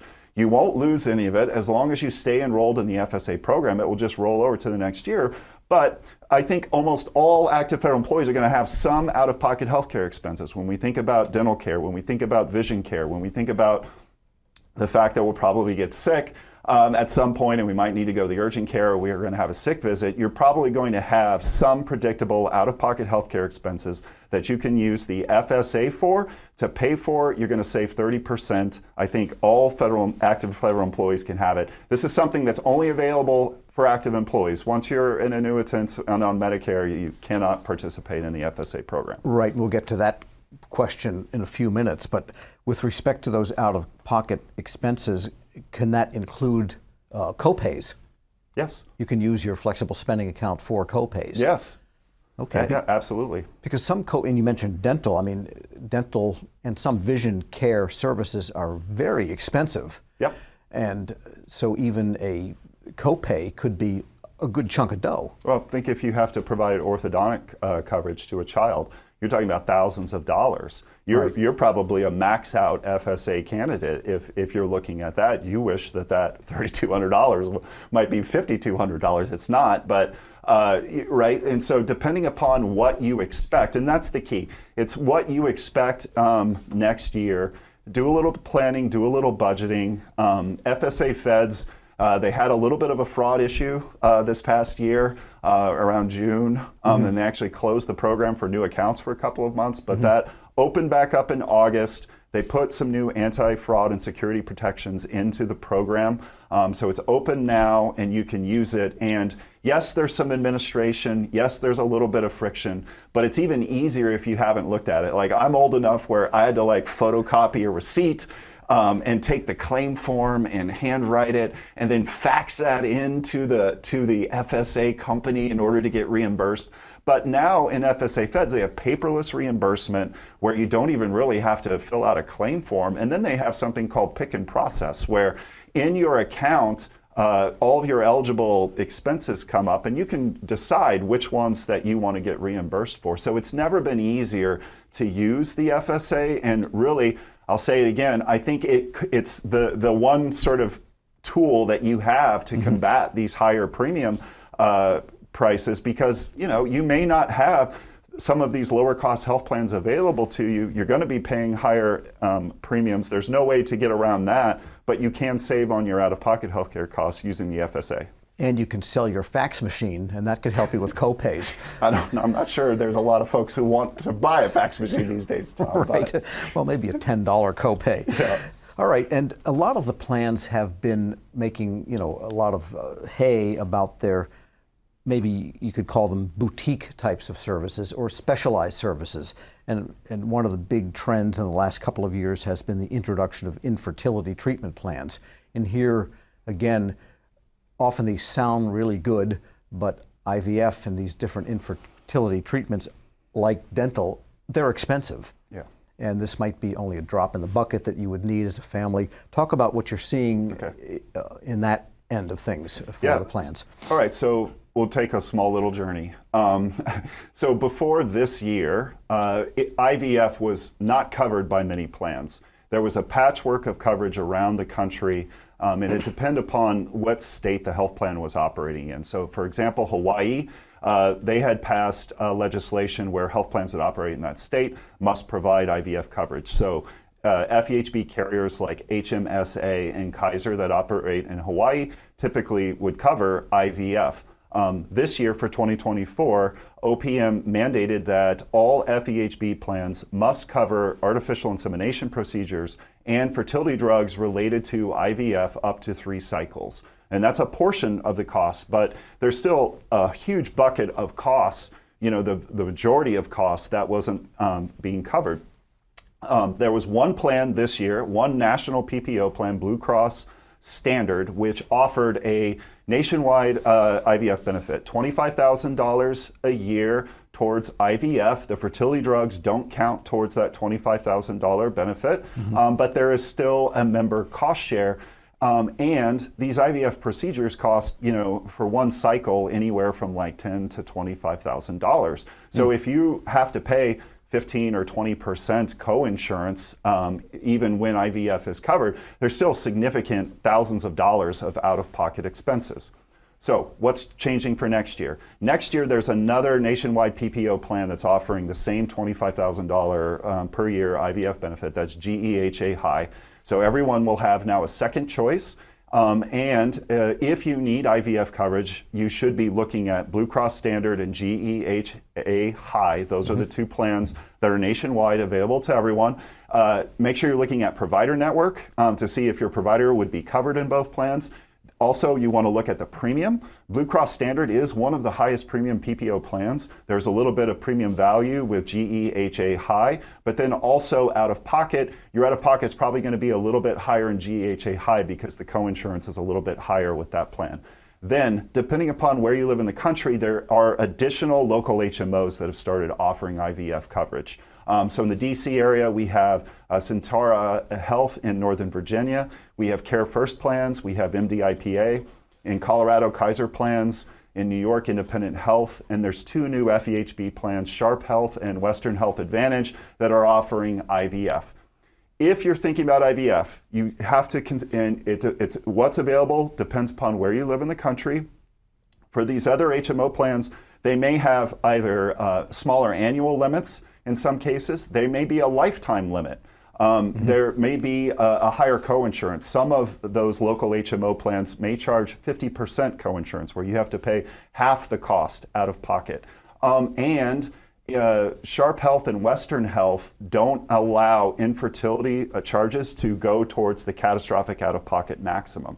So you have to kind of look at the full benefit picture if you're thinking about this. And also, if you need IVF, max out that FSA, okay, because you're probably going to be needing all $3,200 to help with those out-of-pocket healthcare expenses. And I guess the worry for people is whether the availability of these services, at least partial coverage, would fuel price increases from the industry providing it, knowing that people have this $25,000 subsidy, if you will, lack of a better word. I think that some of these expanded benefits could be contributing to the higher premiums that we're seeing in the FEHB program. And for just on those infertility treatments, is there any requirement or restriction on marital status or who you're married to, that type of thing? No, there isn't. There may be some pre-authorization that's required, so you're going to want to go to the family planning section. This is section 5A of the official FEHB plan brochure. Learn all that's there. And you may also want to contact the plan directly so that they can help you with understanding how the benefit works. And this idea leads to the bigger idea that you were talking about earlier, and that is you need to really to approach this in a systematic way, to do an inventory of what, not only of what is in your plans, of your potential plans, but an inventory of what's in your life that you can reasonably anticipate for a year ahead. IVF, that's just one thing, but there's many, many things. Yeah, I think I was thinking about this earlier today. I think it's a journey, and I think that I don't know if all federal employees look at it this way, but it seems like it's a journey and it goes through different life stages. And I think in many cases, there's not one FEHB plan that's going to work the best for you in every stage of your career as a federal employee.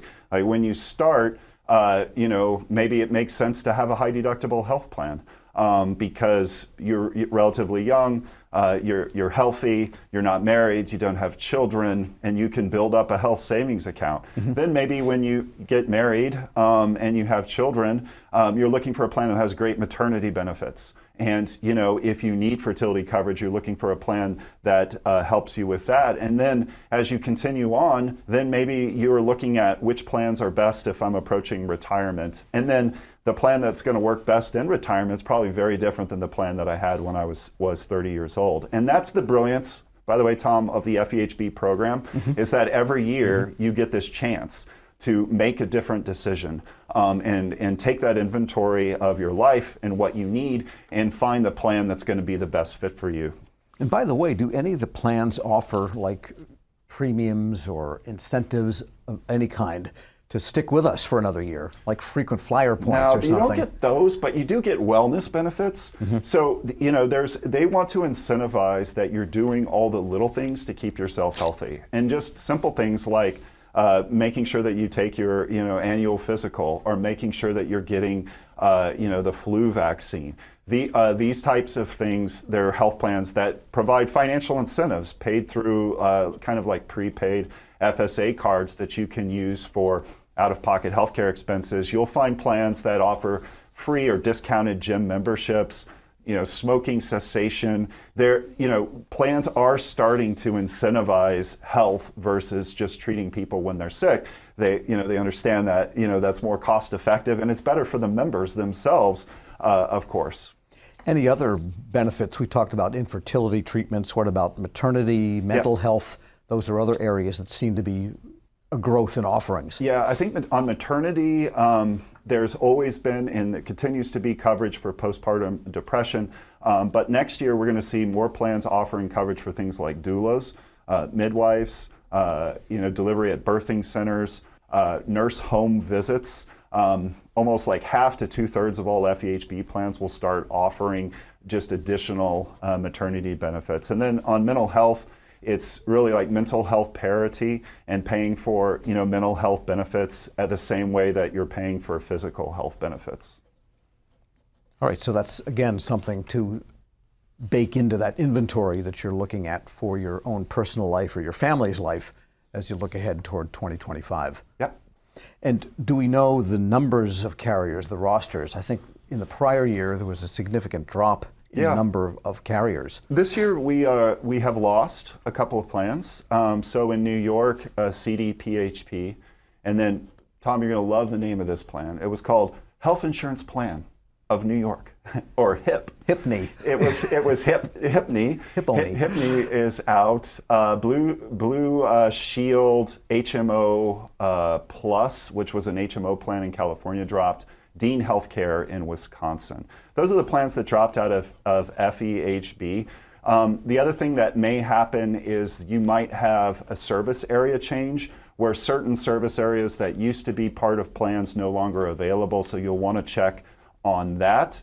Those were the big changes in terms of available plans. On the other side are new plans. And so one that I want to highlight, which is a new plan for a lot of folks because traditionally the plan was restricted to working at a particular agency, either the VA or State Department or an intelligence agency, was Compass Rose. So Compass Rose in FEHB has opened up enrollment to everyone in FEHB. So this is a new plan that many people will have access to that maybe they haven't considered before.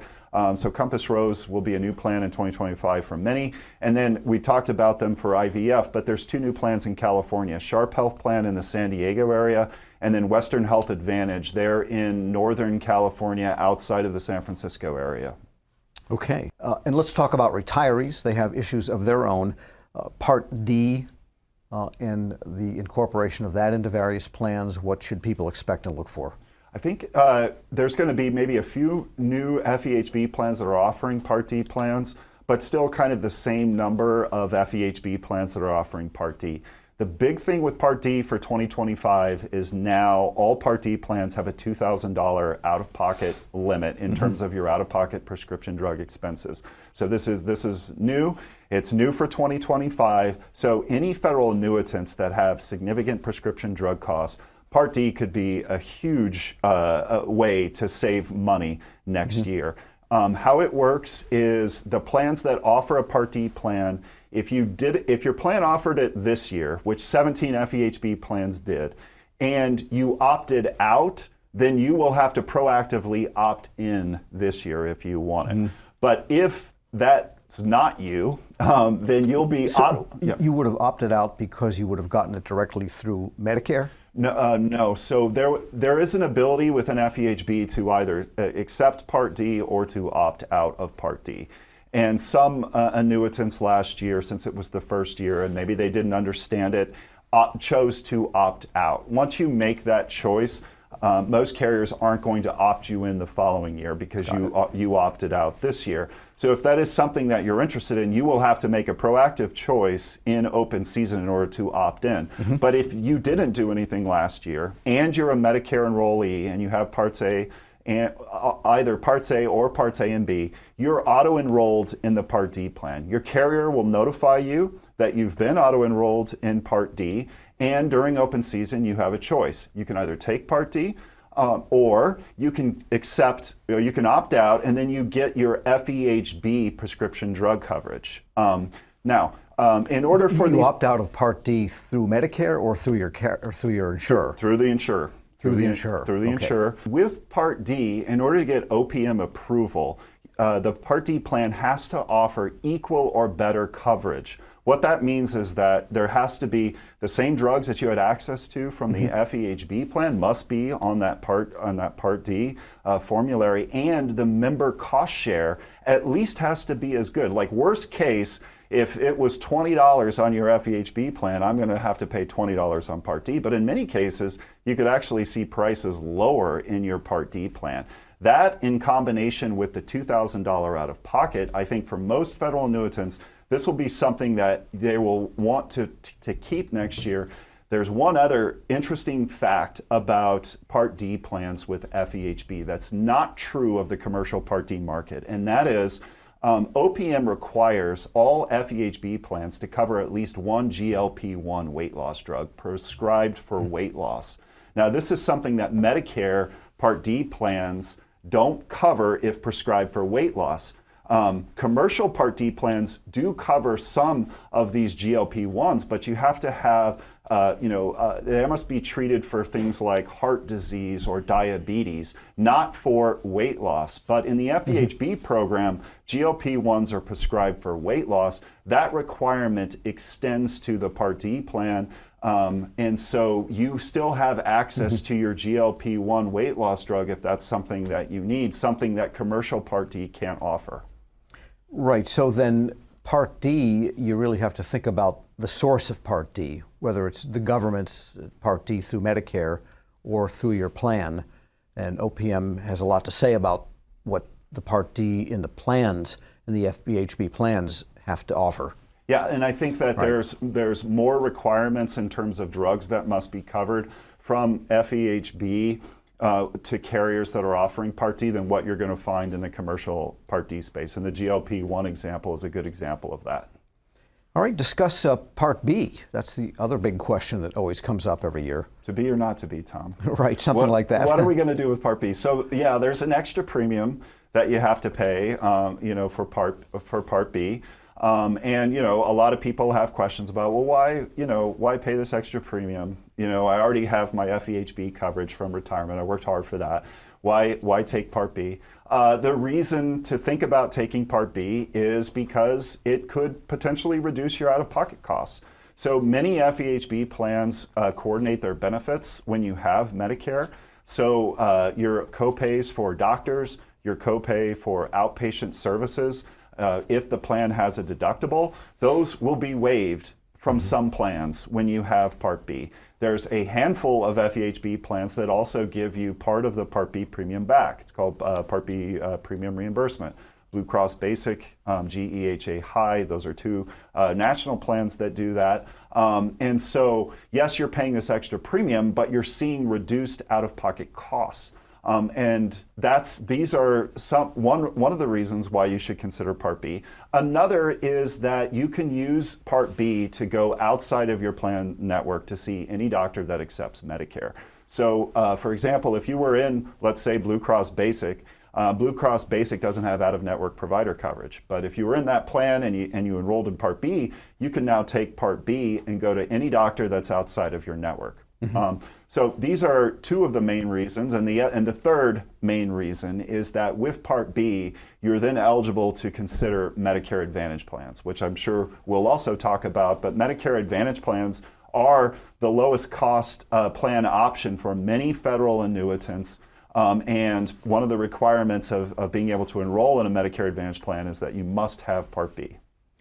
Okay, good, yes. And so a lot of people worry about the Part B premium, which is based on income. And if you're freshly retired, they're looking back at, say, if you were a senior executive and maybe your spouse, and that's not unknown, was also a senior executive, you got this holy cow premium.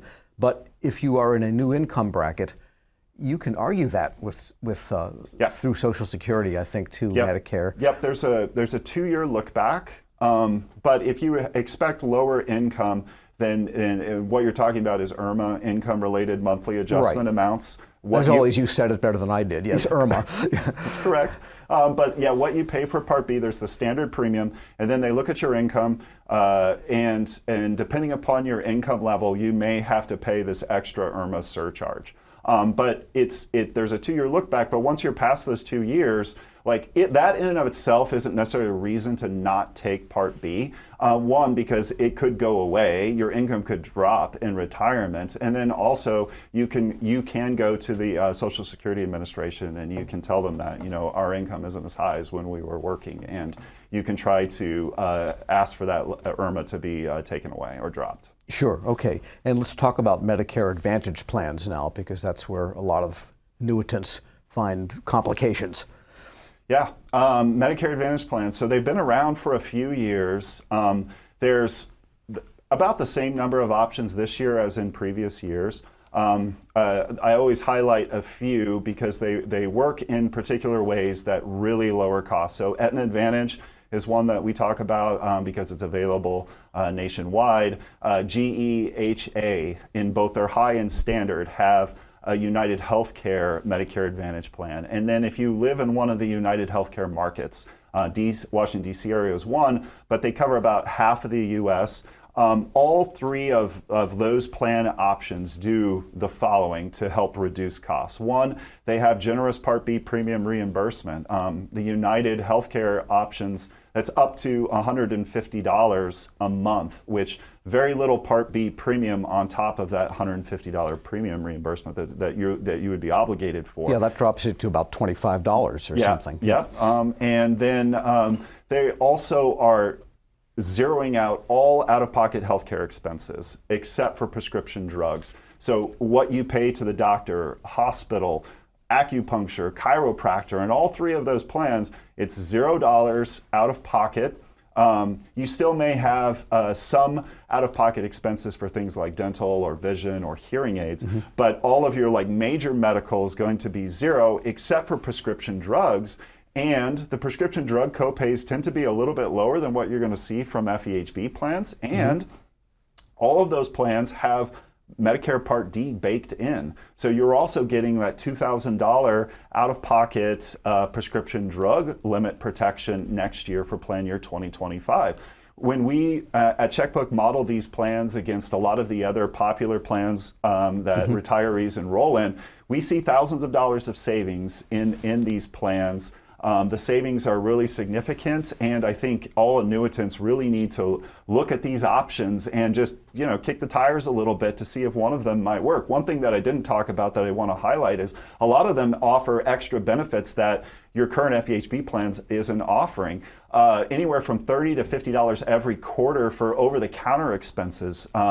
For pharmacy items, things like Silver Sneakers, which is like a gym membership program for seniors. There could be other dental and vision benefits. So really need to take a look at Medicare Advantage plans to see if they might work for you. And that would be in place of a standard FEHBP plan for annuitant. Yeah, I wanted to say it's a little more nuanced than that. You actually stay enrolled in FEHB. So it's like a two-step enrollment process if you want to join one of these plans. So let's take Aetna Advantage, for example. If you were interested in the Aetna Advantage Medicare Advantage plan, you would enroll in the FEHB Aetna Advantage plan, and then a separate enrollment step that you can either perform online on the Aetna site, or all of the Medicare Advantage plans have a 1-800 number. And once you're enrolled in Aetna Advantage with FEHB, then you enroll in the Medicare Advantage plan. So there is an extra enrollment step that is required in order to get into that Medicare Advantage plan, but you stay enrolled in FEHB. Got it. Okay. And then we should probably talk about the Postal Service. This is an ever morphing, changing situation over the last couple of years as they come into the OPM FEHB large complex.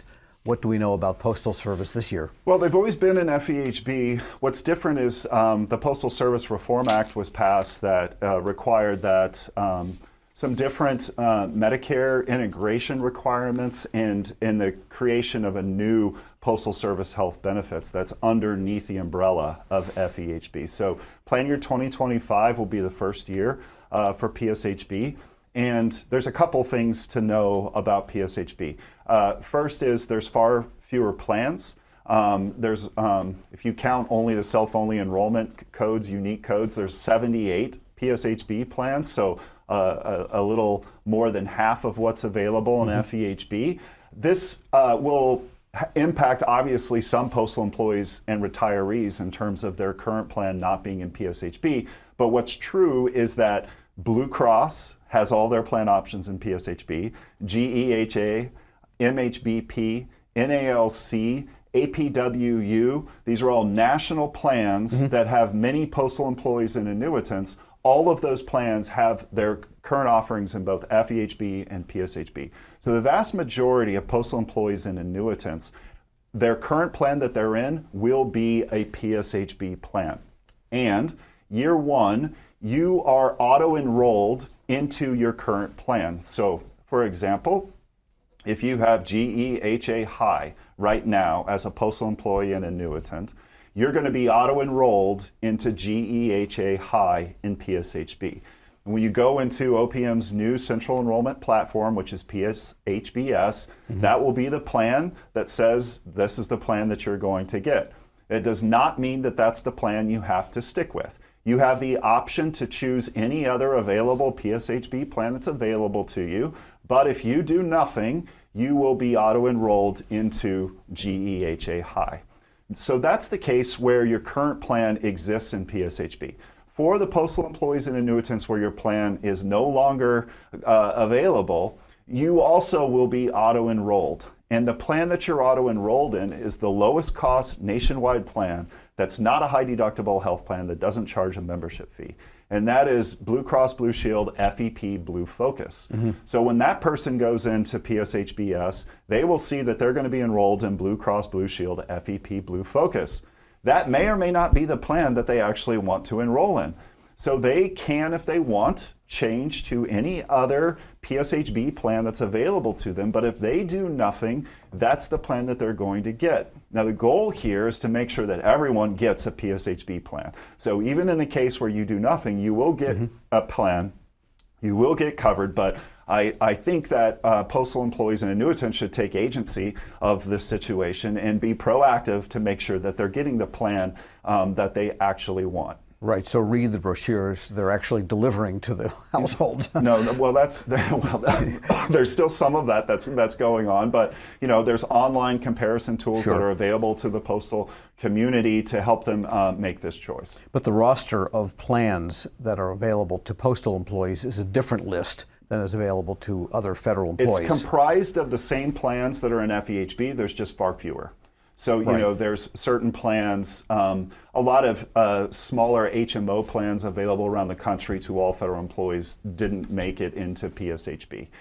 But most of the large nationwide plans are there, and a lot of those large nationwide plans have high market share in the postal audiences. And so the majority of postal employees and annuitants, the current plan they have is going to be a PSHB plan. And what you said, too, about the HMO availability, probably something we should discuss because it comes up every year, and that is the relative cons and pros and cons of HMO plans versus PPO plans. Because huge cost differences, but also huge benefits and I think it's part of the larger conversation we had about just the inventory of what your needs are, how often you travel, whether you have a student that goes to college in a different part of the country. HMOs may offer greater value, lower premium. They may have lower out-of-pocket costs. And then you have to compromise potentially that they may not have a nationwide network. And in the case of Kaiser, there's fewer access to facilities or providers.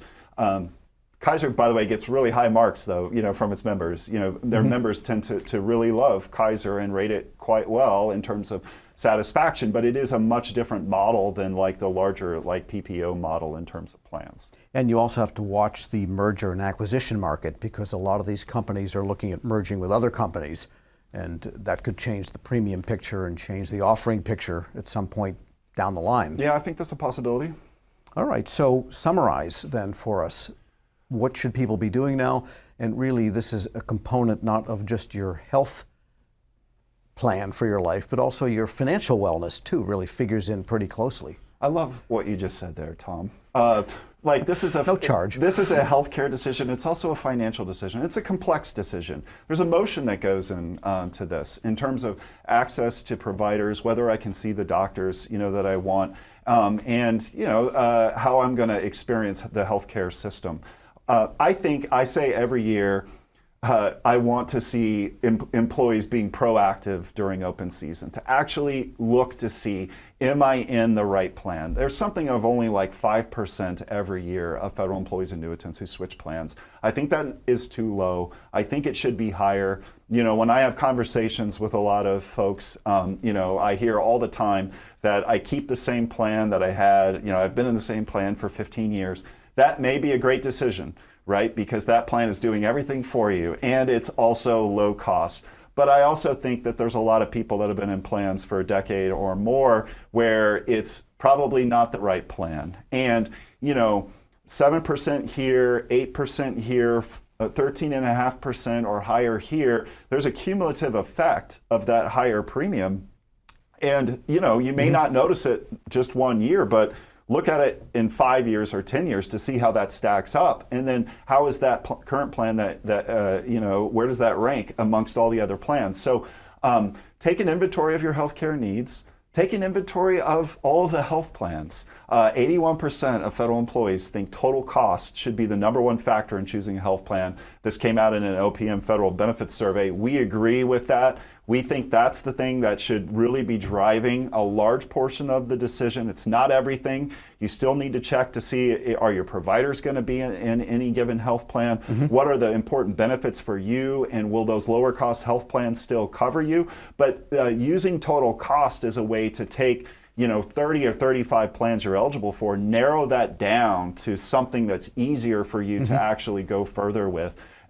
Make sure you understand how your plan's premium's changing. Make sure you understand how the benefits are changing. Go to Section 2 and consider whether there's a lower cost health plan that could provide just as good a coverage as you have now, but at a lower cost. Thanks so much for all of your insight as usual. My guest today has been Kevin Moss. He is the Director of Marketing and Fundraising at the Consumer's Checkbook. I'm Federal Drive host Tom Temin. You're watching Federal News Network. Let's go back to the studio now for more on the Open Season Exchange. So on that same federal benefits survey from OPM, they also asked employees about how they switch health plans or think about switching health plans. So this is a tough one, so totally fine if you don't know it off the top of your head, but what % of FEHB enrollees said that the last time they selected or switched plans, they felt like they had enough information to choose the right plan for them? I don't know the exact percentage, but I want to say it's greater than 50%. Well, I think it's what OPM does a really great job on is the standardization of plan information.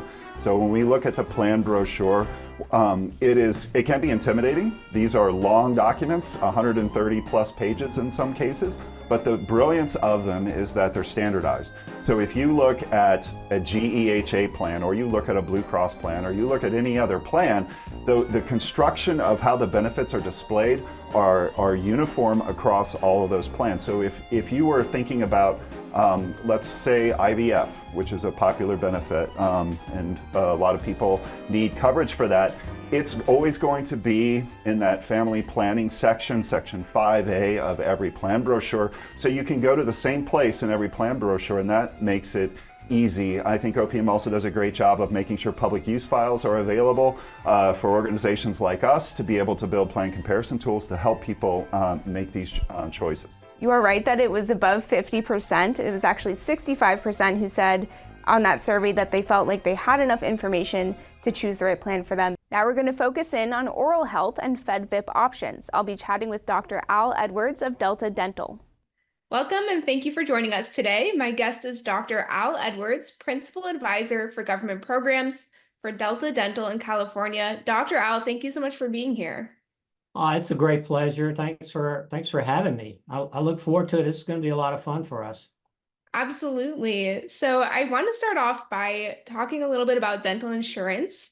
Dental insurance seems to be something that people might overlook when they're choosing their benefits during open season. So from your perspective, why would that be a bad idea? Well, I think more people are seeing the great value that dental insurance provides. And here's an interesting data point from a recent survey.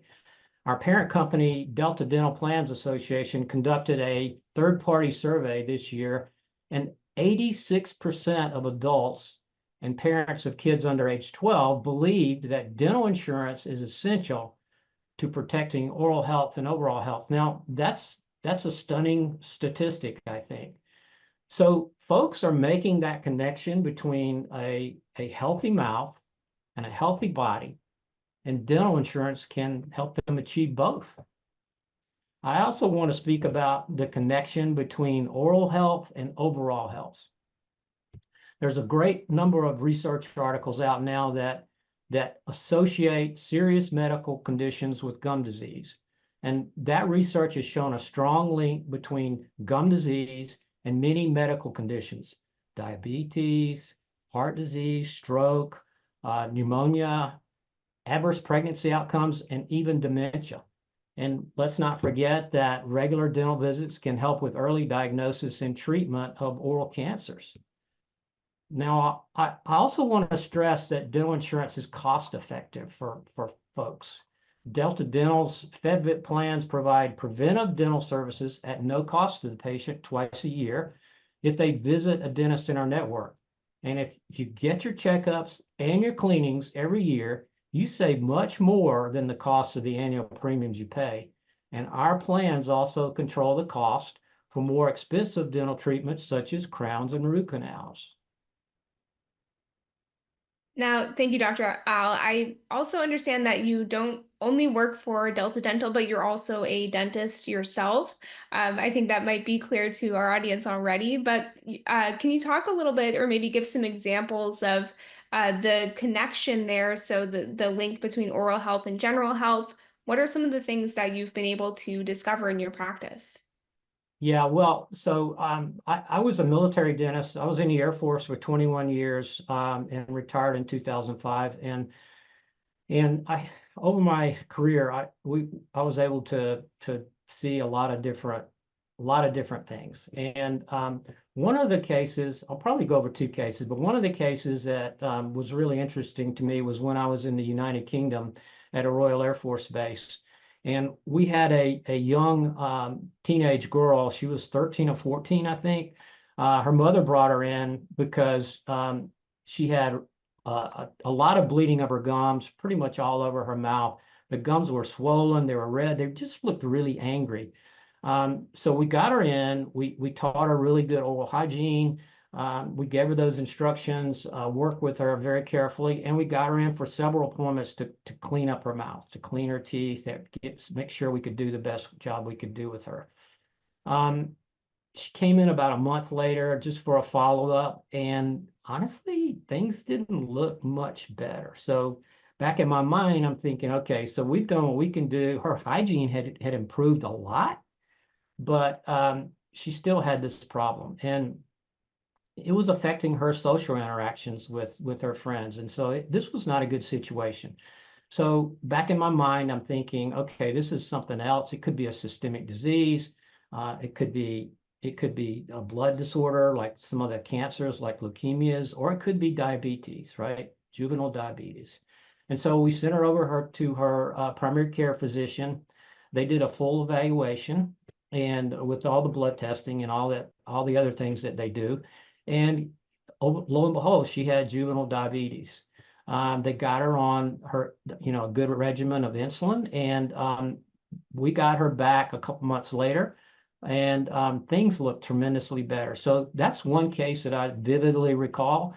The other one was also in the UK, and this says nothing about the UK, but it just so happened that's where I was. But we had a patient that came in and to see us, and he had a significant medical problem about 2 months prior. He had developed a brain abscess, and when they did the surgery in a UK hospital, the neurosurgeons they cultured the abscess material, and it came out that the causative bacterium had been in the oral cavity. It was a common bacterium in the oral cavity. So this is a patient who ultimately developed a brain abscess from a bacterium in the mouth. So 2 cases there, pretty significant, I would say, but it shows a direct link between a healthy mouth and a healthy body. Right. I mean, you gave those 2 examples, but just more generally, how often do you see something like that happen where the diagnosis or understanding there might be some other underlying condition comes from just maybe a routine exam there? Yeah, periodontal disease or gum disease is the primary cause of systemic health conditions. And so, we try to treat that as best we can, and we do a good job with that to get patients healthy. But we know that the chronic inflammation, the toxicity from the oral bacteria in the mouth can enter the bloodstream and cause a bacteremia. They can also go down through the lungs, through the oropharynx, and through the GI system. can cause things like gastric distress or inflammatory bowel disease and things like that. So we're always aware of things like that as we're looking at a patient. And what I would say is that a lot of times the cases that I brought up, they were unusual, okay, rare. What I would say more commonly, we're able to pick up uncontrolled hypertension or high blood pressure in patients, and occasionally, things such as possible congestive heart failure. When you're doing your evaluation of the patient, you're kind of looking them over, the head and neck. If you can see their legs and their ankles, swelling of the legs and ankles suggests, okay, there's something going on there, and it might not be controlled. So you want to do a referral to a physician. So things like that are more common that we see in a dental practice. The other cases that I talked about, while rare and they're sort of cool to talk about, they don't happen very often. I think even more commonly than those two rare cases I talked about is being able to spot and diagnose an oral cancer or suspect an oral cancer and then have a biopsy done for a complete diagnosis. And Dr. Al, can you tell me a little bit more about the presence that Delta Dental has in local communities and your relationships with other organizations? Wow, I'm so glad you asked that. We have a Delta Dental Community Care Foundation in Delta Dental, California, and our affiliates, and it's our philanthropic arm. We do a lot of work with nonprofit partners to increase access to oral health care. We fund oral health education and support organizations that serve other vital community needs. Since 2011, we've donated over $150 million to improve oral health in communities around the country. And I want to tell you about a cool program to address poor oral health among older adults, senior citizens. We've begun a $5 million partnership with Howard University College of Dentistry and Mary Center right here in the District of Columbia. And what they do is provide dental treatment, and they've helped over 4,000 low-income and senior DC residents. The patients come in not only for cleaning and exam, but they also get a treatment plan. And most of them have been able to complete those treatment plans, resulting in vastly improved oral health, a return to their social activities, enjoying a nutritious diet again, and just basically overall improved quality of life. We also are very active in the veterans community. As a veteran myself, I'm very, very proud of what Delta Dental does. We're the largest provider of dental benefits for veterans, and we're a proud partner of Disabled American Veterans. We also have a really good relationship that we've developed with the American Heart Association, and I want to tell you a little bit more about that. Heart disease is the leading cause of death in the United States, and we're working with the American Heart Association to educate everyone about the connection between oral and systemic health, which you've heard me talk a lot about today. And we'll be developing new ways to detect and prevent heart disease in dental practices. Now, I don't know how this is going to look. We're still working on this between us and the American Heart Association. But I can tell you, I think this is going to be a game changer for dental practices in the years to come. Right. So just having that in mind, this, understanding this connection between oral health and just overall health for someone, what would be something that you would say, or what would be your recommendations to either federal employees or military retirees who might be thinking about dental insurance options during open season this year? Great question. I think maybe three things. You want to enroll with a company with long-term experience. You want a company that's really laser focused on oral health and not a lot of other things. And you want a company with a large provider network that provides timely access to care. Let's talk about experience. Delta Dental goes all the way back to 1955, when a group of dentists from California, Oregon, and Washington states that got together to form what was really the first dental insurance program for employees. And this whole idea spread to other states. And in 1966, the Delta Dental Plans Association formed. Today, there are 39 independent Delta Dental companies in the association.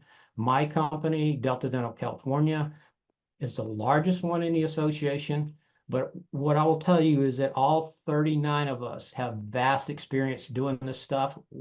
We are in business to improve oral health.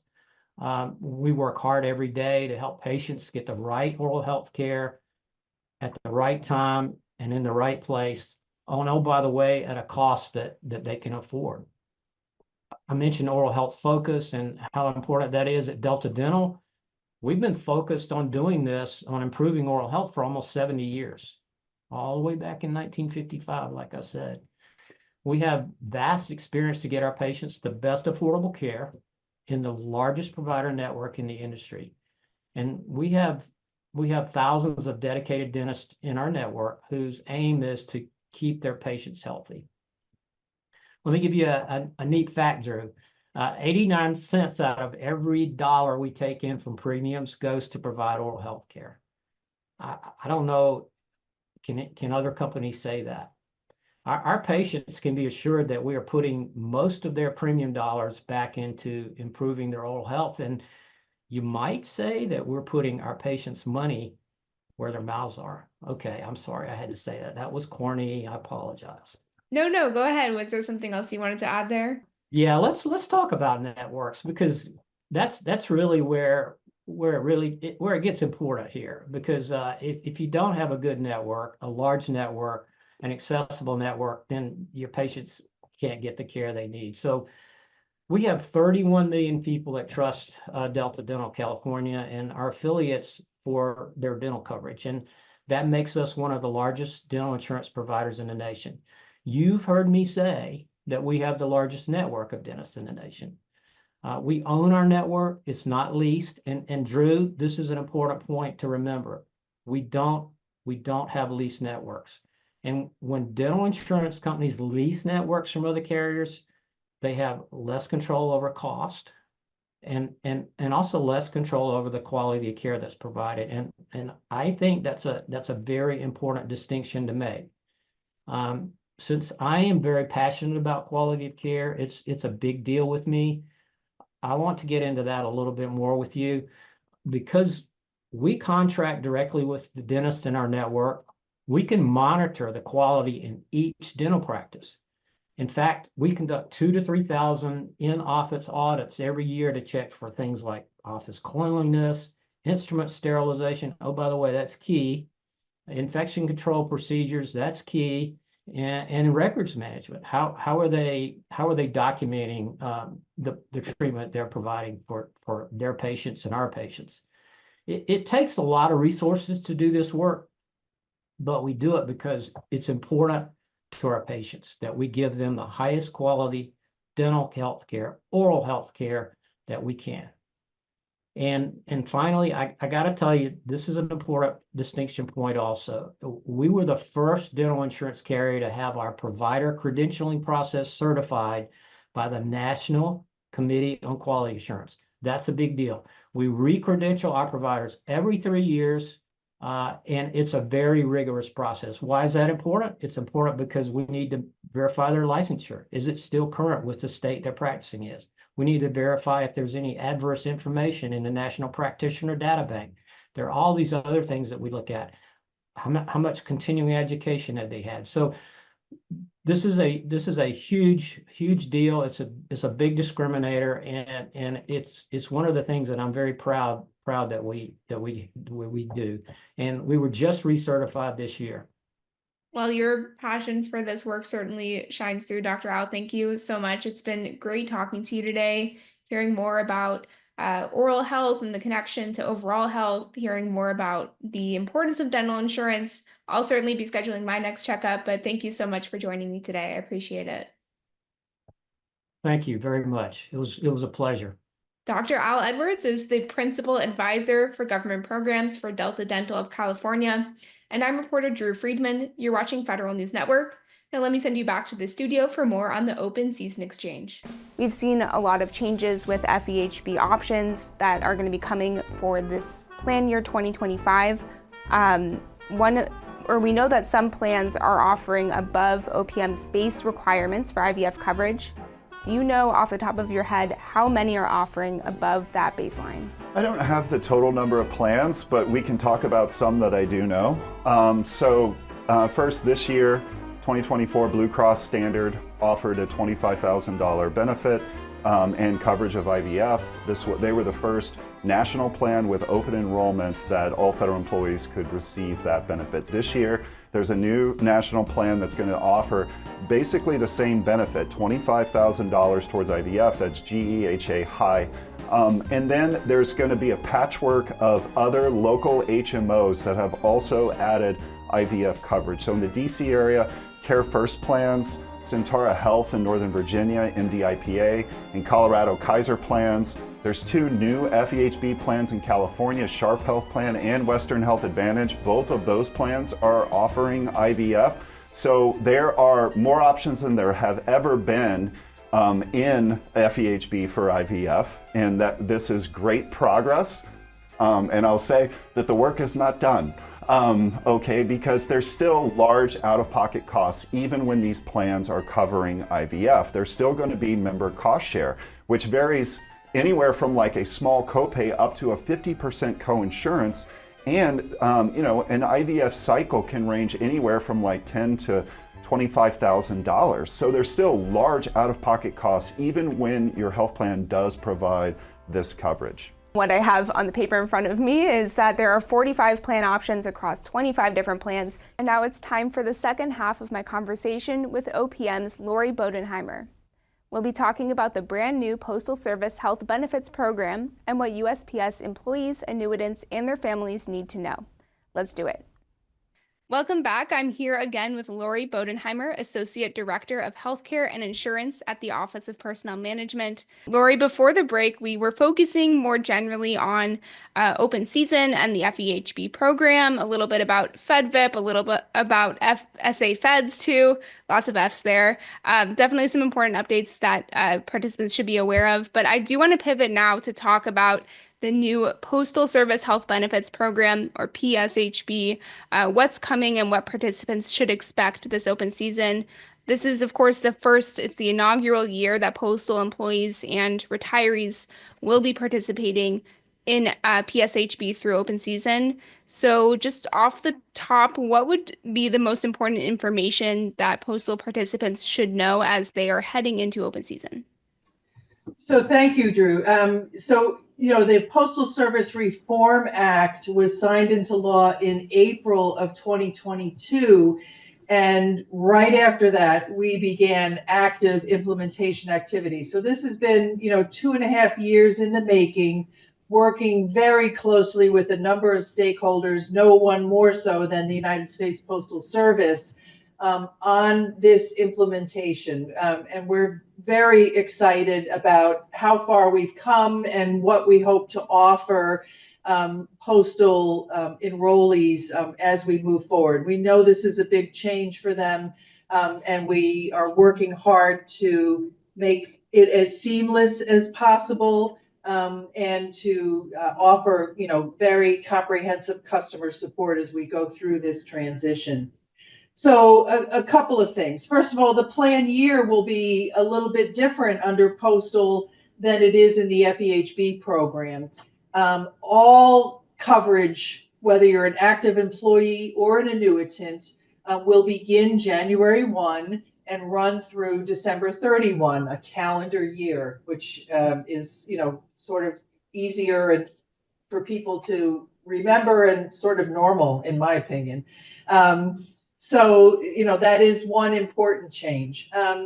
The other is that we've worked very hard to have a good number of carriers offering plans that are just as comprehensive as what they are comfortable, what they've been accustomed to under the FEHB program. So there will be 30 PSHB plans In this first year of the program, the benefits and the cost sharing are identical to what is on the FEHB side. The premiums are slightly different, and we can talk about that. But the one significant difference is there's more integration with Medicare, particularly Medicare Part B and Medicare Part D in the postal program versus the FEHB program. So I'd like to just talk about that for a minute. You may know this year we offered a special enrollment period for current postal annuitants who were not yet enrolled in Medicare Part B. So if you don't enroll in Medicare Part B when you're first eligible to do so, there is a late enrollment penalty that the Medicare program imposes, and that never goes away, and it is 10% per year that you could have been enrolled and did not enroll. So over time, that can become, a not insignificant added expense for people. So through this special enrollment period, I believe it's almost 40,000 people chose to enroll.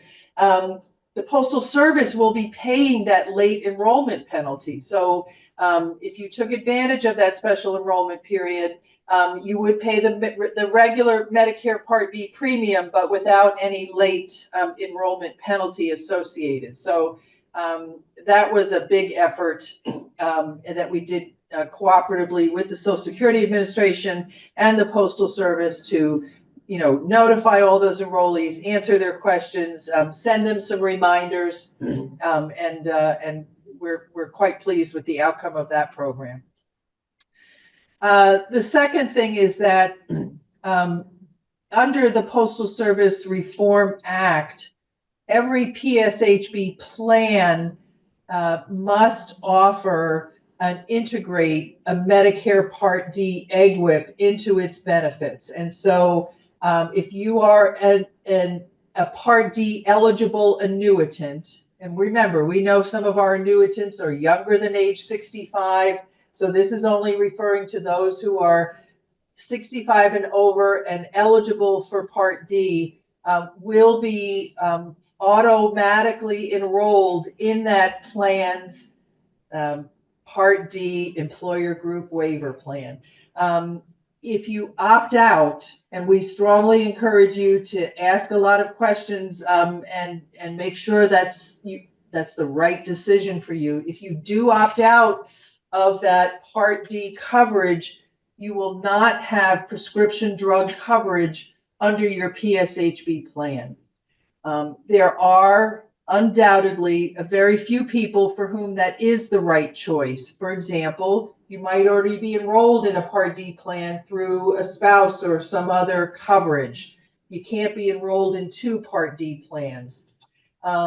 You may, because of you're lucky enough to have a high enough income, be subject to some of the income penalties that are that the Medicare program has. But again, this is going to be for very, very few individuals, and we encourage you to contact your plan and discuss it with them to see whether you're in that group, or to see if they can answer any concerns or questions that you have. So, the Medicare Part D EGWP is probably the most significant change between the Postal Service Health Benefits Program and the FEHB program. Now, what many folks will be seeing, though, is that in this first year, the postal premiums have often been less. The overall premium has been less than that in the FEHB program.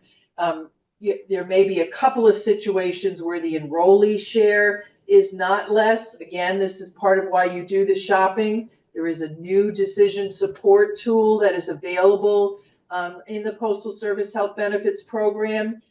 You can shop anonymously if you're not yet comfortable setting up an account, meaning you don't have to identify yourself and set up that account in order to do some browsing and see compare plans by premium or by whether your doctor or doctors are in network in those plans.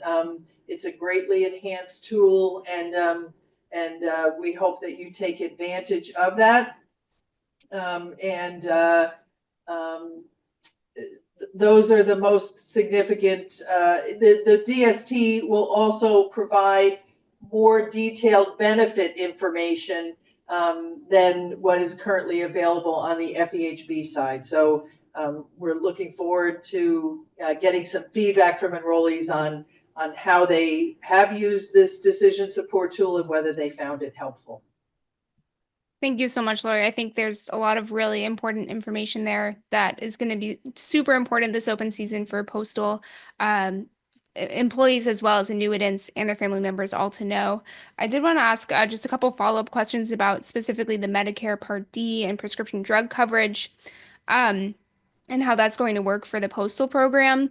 So you mentioned that it is, that's a difference. That's a major difference between PSHB and FEHB. Can you just explain the reasoning behind why it's different between the two programs? It's mostly as a result of the legislation. Congress passed the Postal Service Reform Act. And so in our development of the program, we had to follow the mandates under that act. I mean, we've issued several regulations to explain some of the decisions that we've made and how those will be implemented. The first one came out more than a year ago. And the final rule, the second final rule, just came out and was published last week. And those are fully available on the Federal Register, easily found via Google. And we will continue to put out more guidance to carriers and to the agencies that are most impacted, which is the Postal Service, OPM Retirement Services, actually the Department of Labor's Office of Workers' Compensation Programs, and the National Finance Center, who will be doing the customer service for both employees and annuitants to make sure that everyone is fully aware of their obligations and how this program will operate. Thank you. And also, I would expect that there may be some confusion on part of the postal annuitants who are going to have to be looking at the Medicare options. So is there anything, for example, if they make a mistake during open season by opting out and they didn't mean to, is there any way to kind of correct that later on? So we obviously had to work very closely with Medicare, with CMS on these aspects because Part D is their program. We have done so, and the final rule, sort of recognizes that as a new program, there are always implementation bumps in the road, if you will. I mean, sometimes we make mistakes. Sometimes an enrollee, makes a decision based on bad information or not understanding, and we wanted to try to ameliorate that to the greatest extent possible. So there is a grace period, in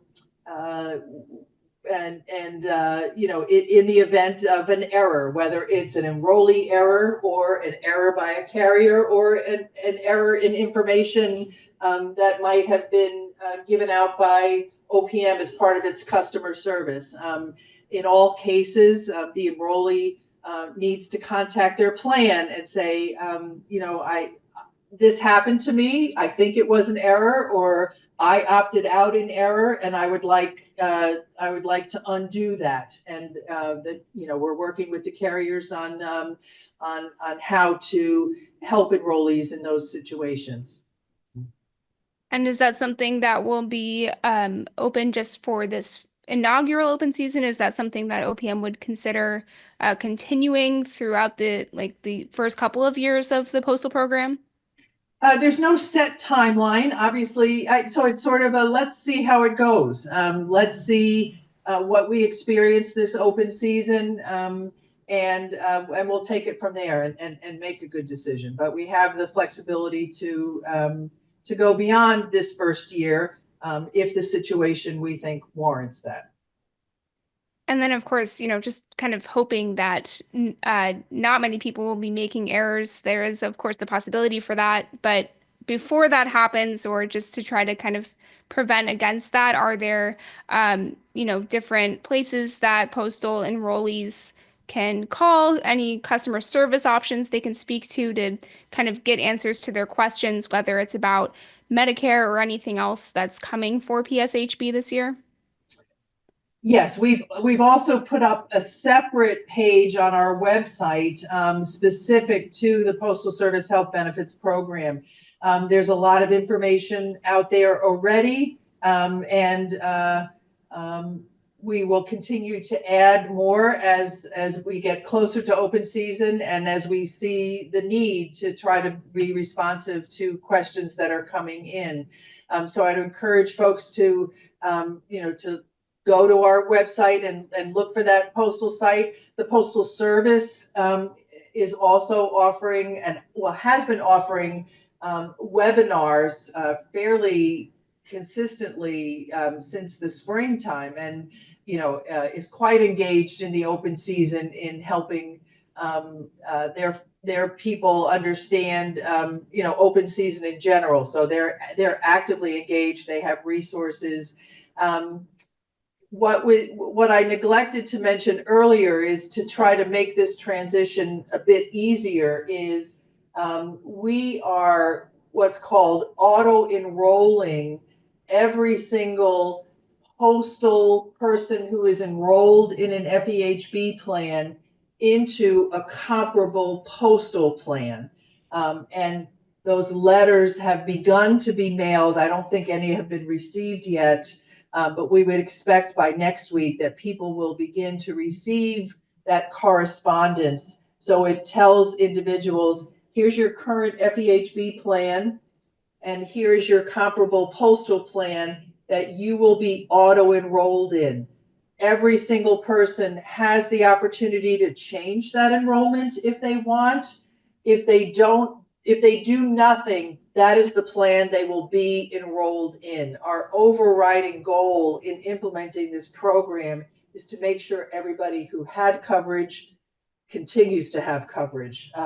So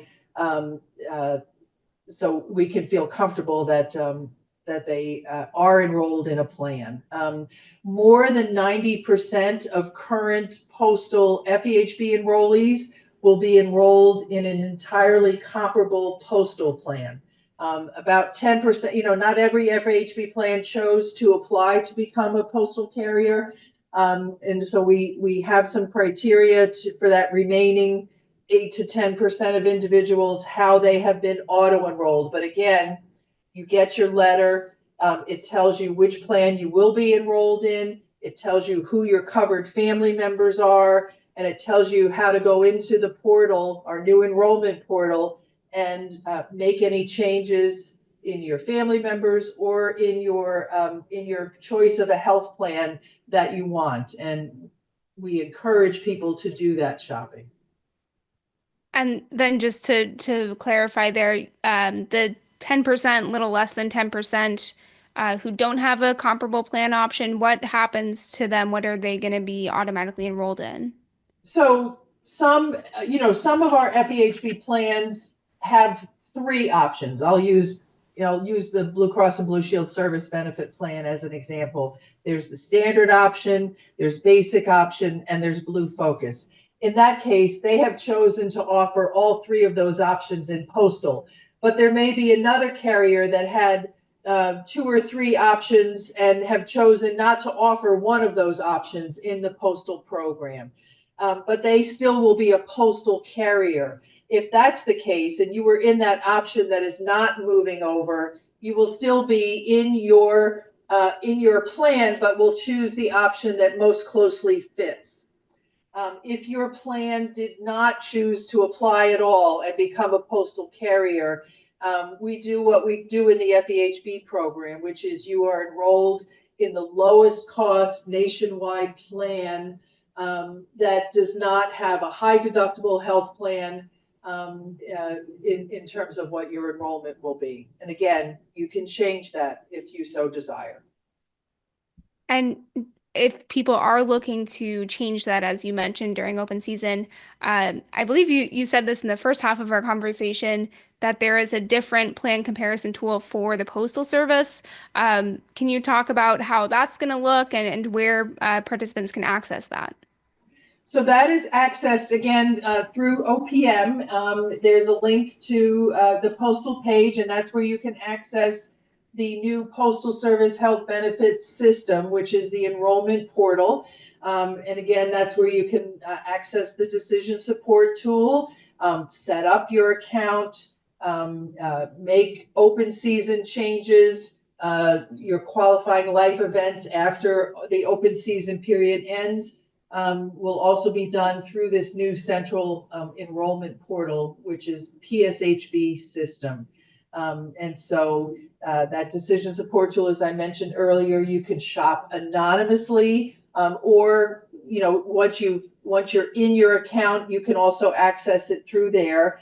And it goes through a series of questions, trying to gather information to help show you what plans you might look at. So obviously where you're located, and how many family members you have, and what's more important to you. Is it a lower premium or is it lower cost sharing? So it has some algorithms built in, and it can show you 3 separate plans at a time. You can go back and do it again, but so research has shown that to have too many open is not helpful to people, that they, to really do that comparison, you need to sort of limit how many at one time. But, of importance, we know how important it is for people to people are, once you've chosen a doctor and you like that physician, you like to stay with that doctor. And so that's one huge outcome that you can check and see across 3 plans. Is my physician in these 3 networks or not? Because that would help you make a decision. Again, based on your preference, do I want lower premium to be shown as the primary filter, if you will, or more sort of the overall cost of care? It's trying to get to that level of detail which we've been encouraging people for some time, is look at the total cost of care, not just the premium, and not just your out-of-pocket expense for any particular service. So, Lori, also there might be some differences, for example, with flexible spending accounts, vision and dental care. What does that whole landscape look like for postal enrollees? Are there any differences between PSHB and FEHB there? With respect to FedVIP, no. Postal employees and annuitants remain fully eligible for FedVIP coverage, and they would continue to enroll or change their enrollment for those benefits through benefeds.gov. The Postal Service has chosen to offer its own flexible spending account program for 2025. They are in the process of notifying their active employees about that change and how to go about enrolling. So they will not be participating in FSA Feds as of January 1, 2025. But there will be options separate for them to look at potentially having an FSA? Again, the Postal Service will offer its own flexible spending account program, yes. Thank you. And just one other question, touching back to something that you mentioned very early on in this half of the conversation, talking about the premiums for postal enrollees. You mentioned it's a little bit different from FEHB. Just can you talk about how those premiums are calculated and what any differences might be there? So the premiums are calculated the same way. Remember, the Postal Service Health Benefits Program is separate, but it is within the FEHB program. So unless we specifically called out something different in the postal regulations, FEHB regulations still apply, and that includes who's eligible to enroll and how premiums are set. It is the same formula. It's just applied now to the postal population only, separate from the FEHB population. So that explains, plus the anticipated expenses or savings, if you will, from the Medicare integration that account for what we're seeing in terms of lower premiums for postal enrollees versus FEHB for going into 2025. Thank you. And just wrapping up here, Lori, is there anything else that postal enrollees need to know, or one final message that you want to leave them with as we enter open season this year? So again, we recognize, any new program can be challenging to implement, but this change, we in particular have spent quite a bit of time on our customer support ecosystem. We are working with several different customer support organizations, but are trying our best to make sure it's a seamless experience for customers. So for example, if I'm an annuitant and I call the Postal Service, they'll be able to automatically transfer me to retirement services to access, the right folks who can help me with my enrollment. We'll be having frequent touch bases and, ongoing. This will be a very different open season for all of us in terms of trying to make sure that our customers are well supported, well cared for, and that their questions are answered as we move into this January 1 implementation date. Well, Lori, I really appreciate your time today. I'm sure our audience does as well, just to hear more about how all of this is going to look this open season. But in the meantime, thank you so much, and we'll all be looking out for how open season will work this year. Thank you, Drew. Very much appreciate the opportunity to talk with you. And again, Lori Bodenheimer is Associate Director of Healthcare and Insurance at the Office of Personnel Management. I'm Drew Friedman, and you're watching Federal News Network. I'm sending you back to the studio now for more on our open season exchange. There have been a lot of changes to Medicare Part D over the past couple of years, thanks to the 2022 Inflation Reduction Act. These changes have been phased in over the last couple of years, and there's more ahead. Starting in 2025, what's going to be the next change to Medicare Part D from the Inflation Reduction Act? Yeah, the big one is $2,000 out-of-pocket cost limit. So the other Part D changes are already in place. So we have $35 insulin. There was we got rid of that catastrophic coverage for costs for Part D enrollees.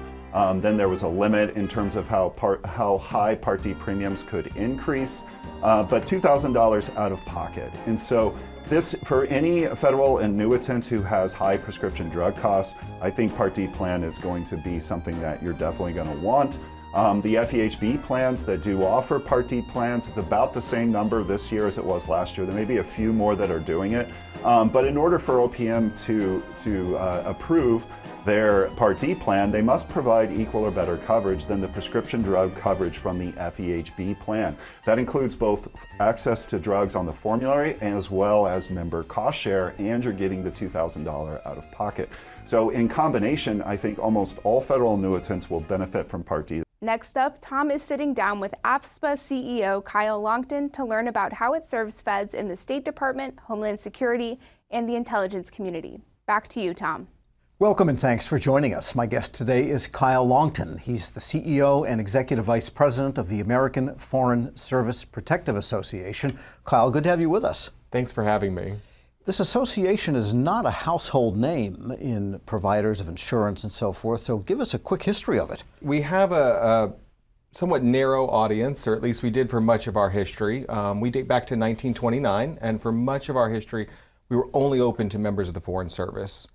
That started to change in the mid-90s. We started opening up to civil servants at state, then to Department of Defense civilians overseas, and then all DoD, and since that time, it's just been increasing, including Homeland Security, the intelligence community, and beyond. So we're not just for the Foreign Service anymore.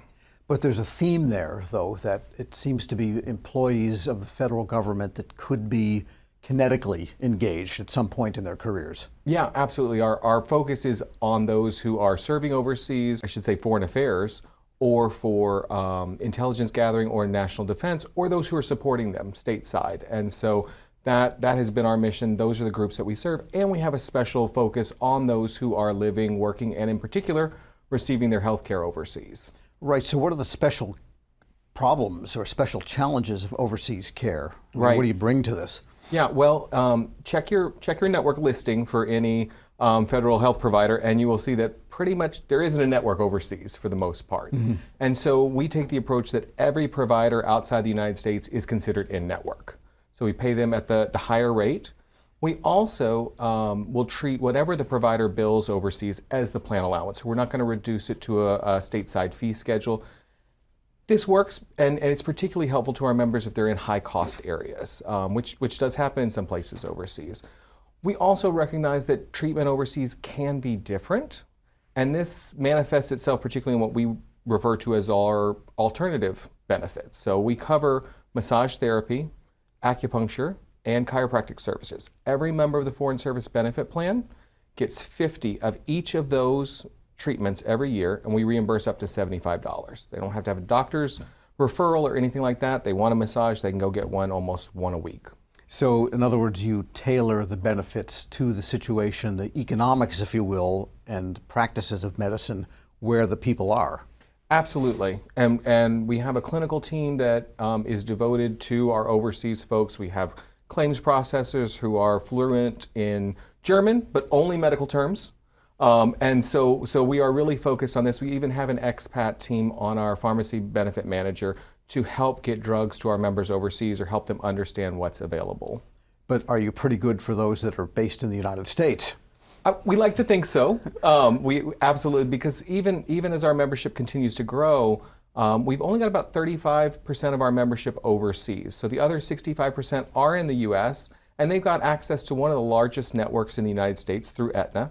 They also have fantastic benefits, including 90% coverage for in-network services, and they have the option to go out of network as well, and we still cover 70% of the plan allowance when they choose to do so. So they've got a lot of options there, including special programs like wellness programs and expert second opinion services. And just to touch on the overseas situation, many U.S.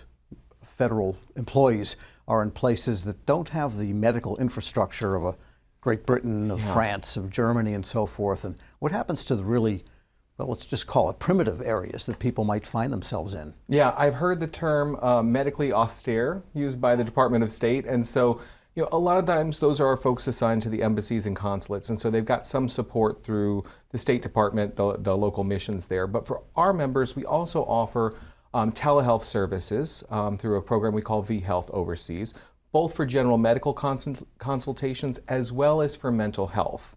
And so we've got a lot of support. We've got wellness programs that are accessible, coaching programs that are accessible around the world, as well as support for chronic care management. One of the things we're opening up next year for our members overseas, so this starts in 2025, is a preventive care coaching program specifically for members. It was designed for members who don't have that local support, to help them understand what the lab results mean, understand the actions they should be taking to manage their health, particularly if they have a chronic condition. And also to tell them, don't take that or don't do that you might get from the locals. Exactly, places. Exactly. And the program's designed to provide some translation services of local information. As I mentioned, we've got the second opinion service stateside. We also have one overseas, both for adults and a special one for children, so people can understand the diagnoses and understand the treatments that are being recommended. But if they're in an emergency situation, we also have a 24-hour emergency translation line that members can use whenever they need it in an urgent or emergent situation. All right. And, one of the growing areas, and this is driven partly by policy from the Office of Personnel Management, but also because of something that people want, and that is infertility treatments and so on. Tell us what you're doing in that area. Yeah, so you're absolutely right, and I don't think this will be new information to folks that this is growing. Federal plans are taking a new approach to this, but in 2023, OPM cracked open the door for plans to cover more services related to infertility. We pushed it open. We started covering more than was required, and in 2024, we covered both the required prescription drug side for advanced reproductive technologies or ART services like IVF, but we're also covering the medical side. And in 2025, we're expanding and easing access for our members to take advantage of services like intrauterine insemination, IUI, and other artificial insemination without some of the requirements that are in place today. So we're trying to make that more accessible and improve health equity in that area. And for federal annuitants, to keep moving on a new topic, they often care about the interaction with Medicare plans. Yep, and we are glad to offer a lot of options for our members. We have a Medicare Advantage plan that includes a Part D for our members who are interested in that. It's been surprisingly popular.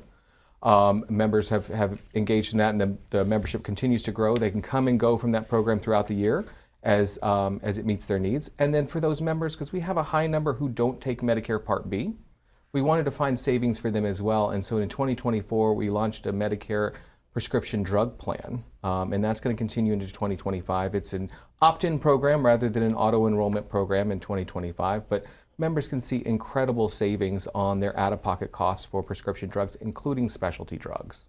And a lot of annuitants like to and choose to keep their FEHB plans from Legacy. Are you part of that? And maybe explain how that works. Yeah, absolutely. So if our members have Medicare A and or B, they have that. Of course, those plans, the Medicare will pay primary. We come in and pay secondary, and we waive our calendar year deductible.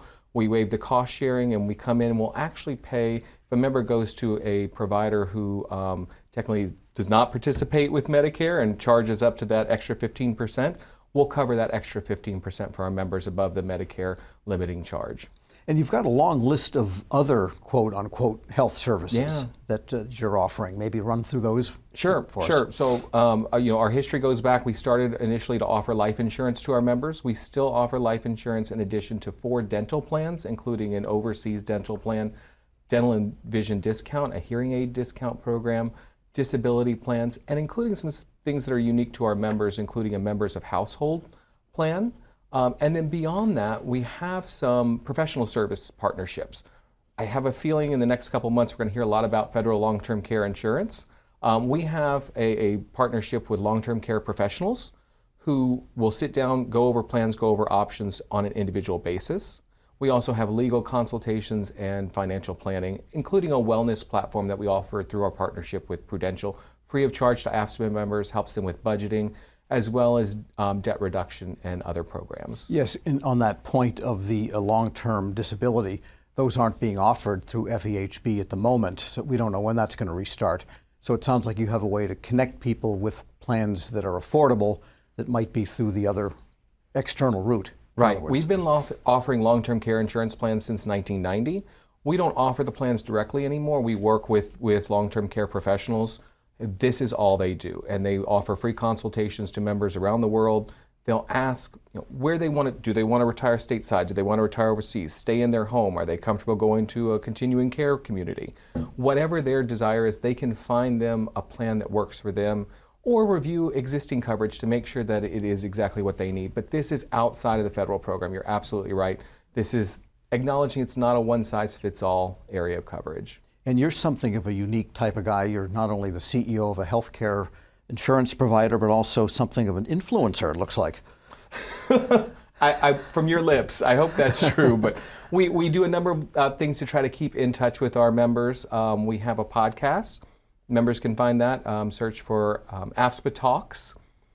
We also do a live broadcast once a month, usually on the last Thursday of the month. Around the holidays, we move that up a week usually. But We're out there to answer members' questions live during that broadcast, or they can submit them ahead of time.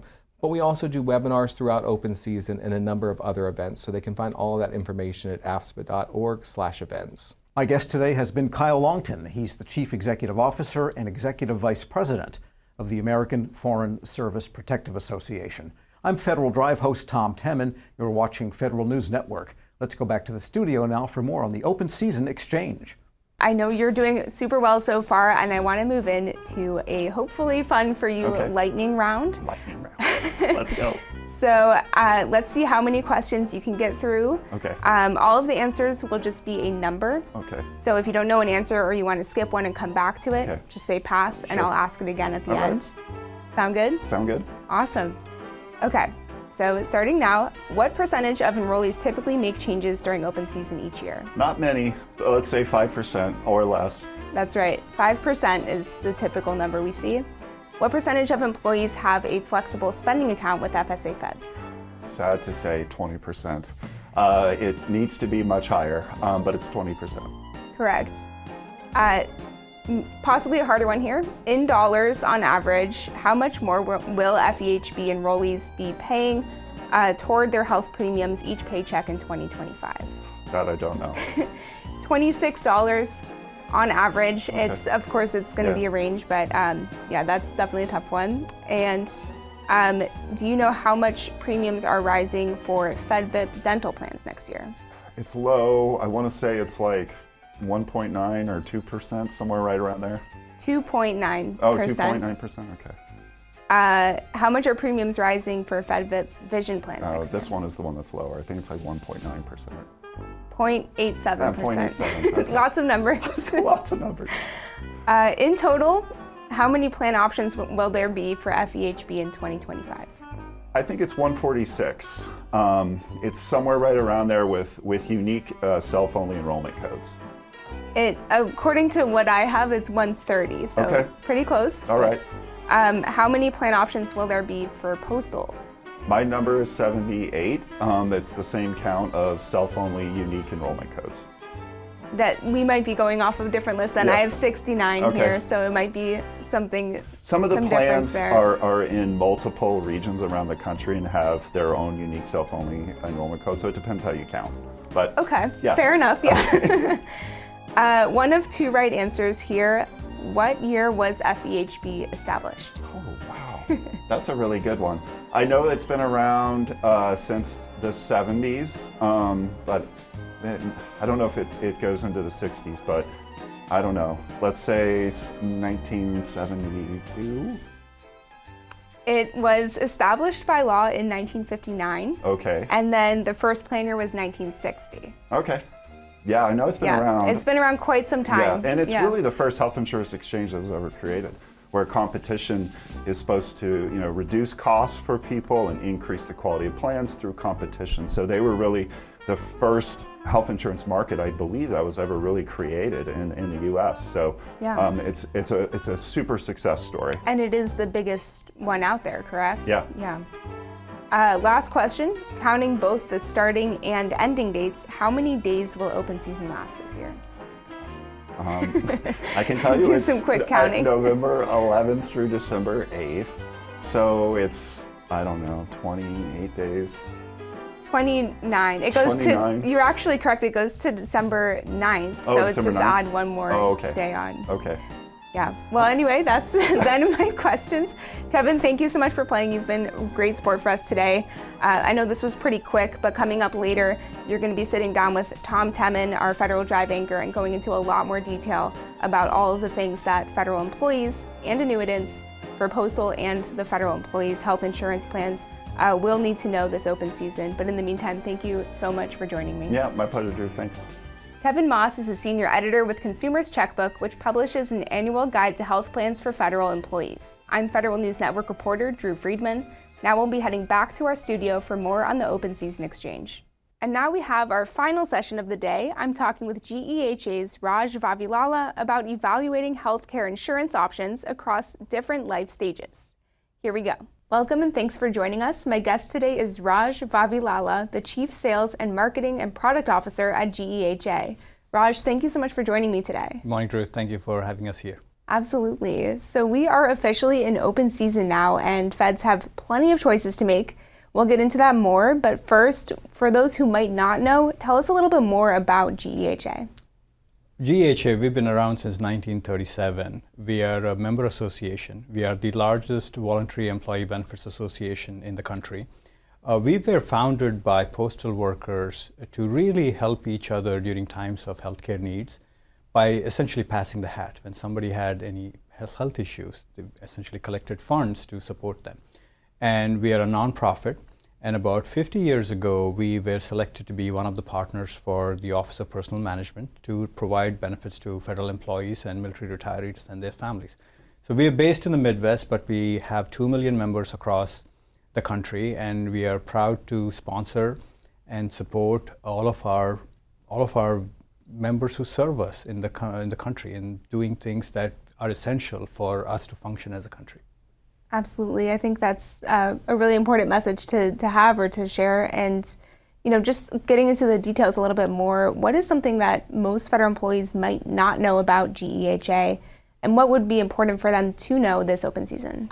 It's a great question. The most important thing that federal employees need to know is that the OPM team, they do a great job in making sure that the playing field is level in terms of benefits and services that need to be provided to our members, which means all of the companies who are in this space have excellent benefits. And federal employees may not know that because most companies are really fragmented all across the country, so they may only know one or two things. So something that all employees and retirees should know is that the benefits are really strong as an overall foundational element of their health and well-being. So take a look at various companies because the benefits are strong. So that's something that may not know. And specifically about GEHA, what most members may not know is we were founded by members, we are dedicated to members, we are governed by members. So essentially, all of our decisions, being a nonprofit and a VEBA, are in the best interest of members. And that's very different than many other companies wherein they might have different objectives in what matters to them. The only thing that matters to us in our value system is to care for our members and make sure that they are advancing their health and well-being. And that's very important for members, especially newer members who come in, to know that A, the benefits are pretty strong just because of how the government does it. And so many companies do a great job with it. And B, we are unique because of how we are founded and what governs our mission. And let's get a little bit more into the specifics of the different options that are available within GEHA and what kinds of medical plans there are available. How many options are there through GEHA? And are there ones that are maybe more suitable, for example, for younger employees who have a family versus retirees who might be eligible for Medicare? Yeah, great question. We have a wide variety of plans that are for the life stages that each of our members could be. So the way we think about our product portfolio is if you're a member who's newer into employment, newer into life, and trying to figure out how to use the health system, we may have a plan like Elevate that has really low premiums. We are actually the lowest premium in the federal employee health benefit space, wherein you can actually get national coverage, PPO network, vast network that rivals anybody else, and you can really manage your healthcare costs if you are healthy and you don't need a lot of services. Also, all of your preventive care is anyway included, so you can remain healthy. So a plan like Elevate is really good for newer, younger employees into the federal workspace. A plan like HDHP, we are the #1 plan on these high deductible health plan space. 1 out of every 2 employees who makes a choice on a high deductible health plan selects us. So we are the leader in that space. And we are the leader in that space because we understand what that customer base needs. Because these are generally people who want to actually save money, and we fund these accounts, $1,000 for self and $2,000 for a family. And also, if you're a new member coming in, you get an additional $80 when you open your HSA account. What this does is it allows the member to actually fund their healthcare long into the future because it's tax deferred, and you get an advantage of that. And you also have other benefits in case something were to happen and you get sick. So that plan in the middle stage of your life is really important. And further along, as we all age, we have really rich plans in standard and high that will help you, really take care of your needs. We have, as a country, we are getting older, and we have a number of members who are in the stage wherein they need really deep healthcare. And so plans like Standard and High, whether in your family stage with Standard or whether you're retired, High, especially with MAPD benefits that we've added on to our members, are really good. So if you think about it, we essentially have plans for every stage, every life stage, and every health stage that a member and his and her family could be in. And we ensure that the benefits are covered through all of this. So that's where we are different, wherein you don't have to pick one of a couple of choices. We have 5 plans in the FEHB space, 5 plans in the PSHB space, 7 plans with employer group waivers, which is excellent for EGWP plans, and then 2 plans in FEHB and 2 plans in PSHB that have MAPD benefits. So it's a number of options, and it could actually get a little confusing if you think about it, but that's where we actually invest in service. Our legacy of service, which is a foundation to how we help our members navigate healthcare, includes teams like Fed Advisors, wherein these Fed Advisors are really there to help people navigate. So you don't actually have to solve all this yourself. You just make a call and somebody will chat with you and make sure that you pick the right plan.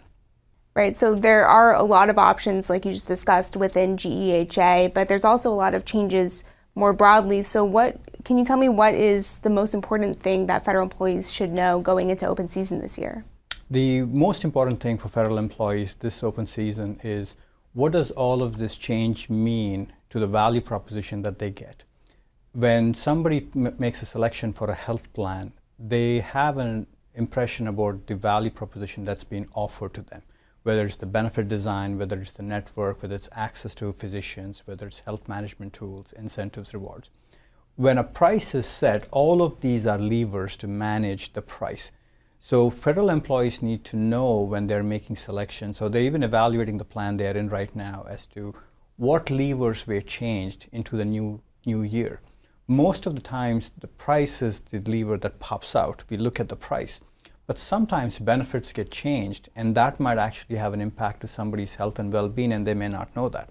Now, what we do at GEHA is we ensure that we do not lower benefits. So we actually add benefits, and we actually keep our network strong nationally across all of the states that we serve in. So you should be assured that you do have the same benefits, if not more, and the same network, if not more. But you should check into it in case you were evaluating, because the price is only the one lever that shows up. That's almost the output. But these are the inputs that go into making the change on price. So take a look at the benefits to see if your benefits were changed in any case. Take a look at your network to see if that was changed in any way. And when you do that, I think you would make a better choice. So you mentioned that it's important for federal employees to check into this, to take a look.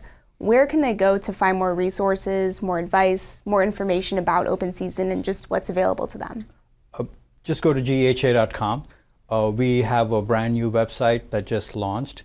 We are completely introducing new capabilities into this open season with improved app capabilities, improved digital capabilities, improved call center, improved service capabilities. A whole new redesign of the ecosystem has been done. So just go to geha.com and you can get all the information that you would want. The other thing that federal employees also need to know as they go along this open season is a lot of federal employees have dental needs. And we are the largest FedWIP provider on the dental side, so we are number 1 in the country for this space. And we continue to improve those product sets. So we have high and standard there. And all the preventive orthodontia cleanings, root canals, things like that are included in it.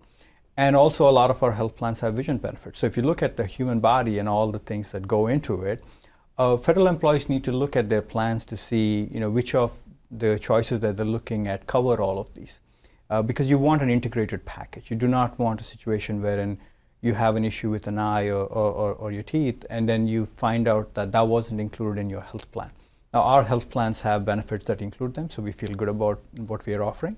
But they should look at that to make sure that they don't end up into a situation wherein they have a gap in care, because technically that particular procedure falls into the dental or vision side and not necessarily into the health side. And that's something that they can look at.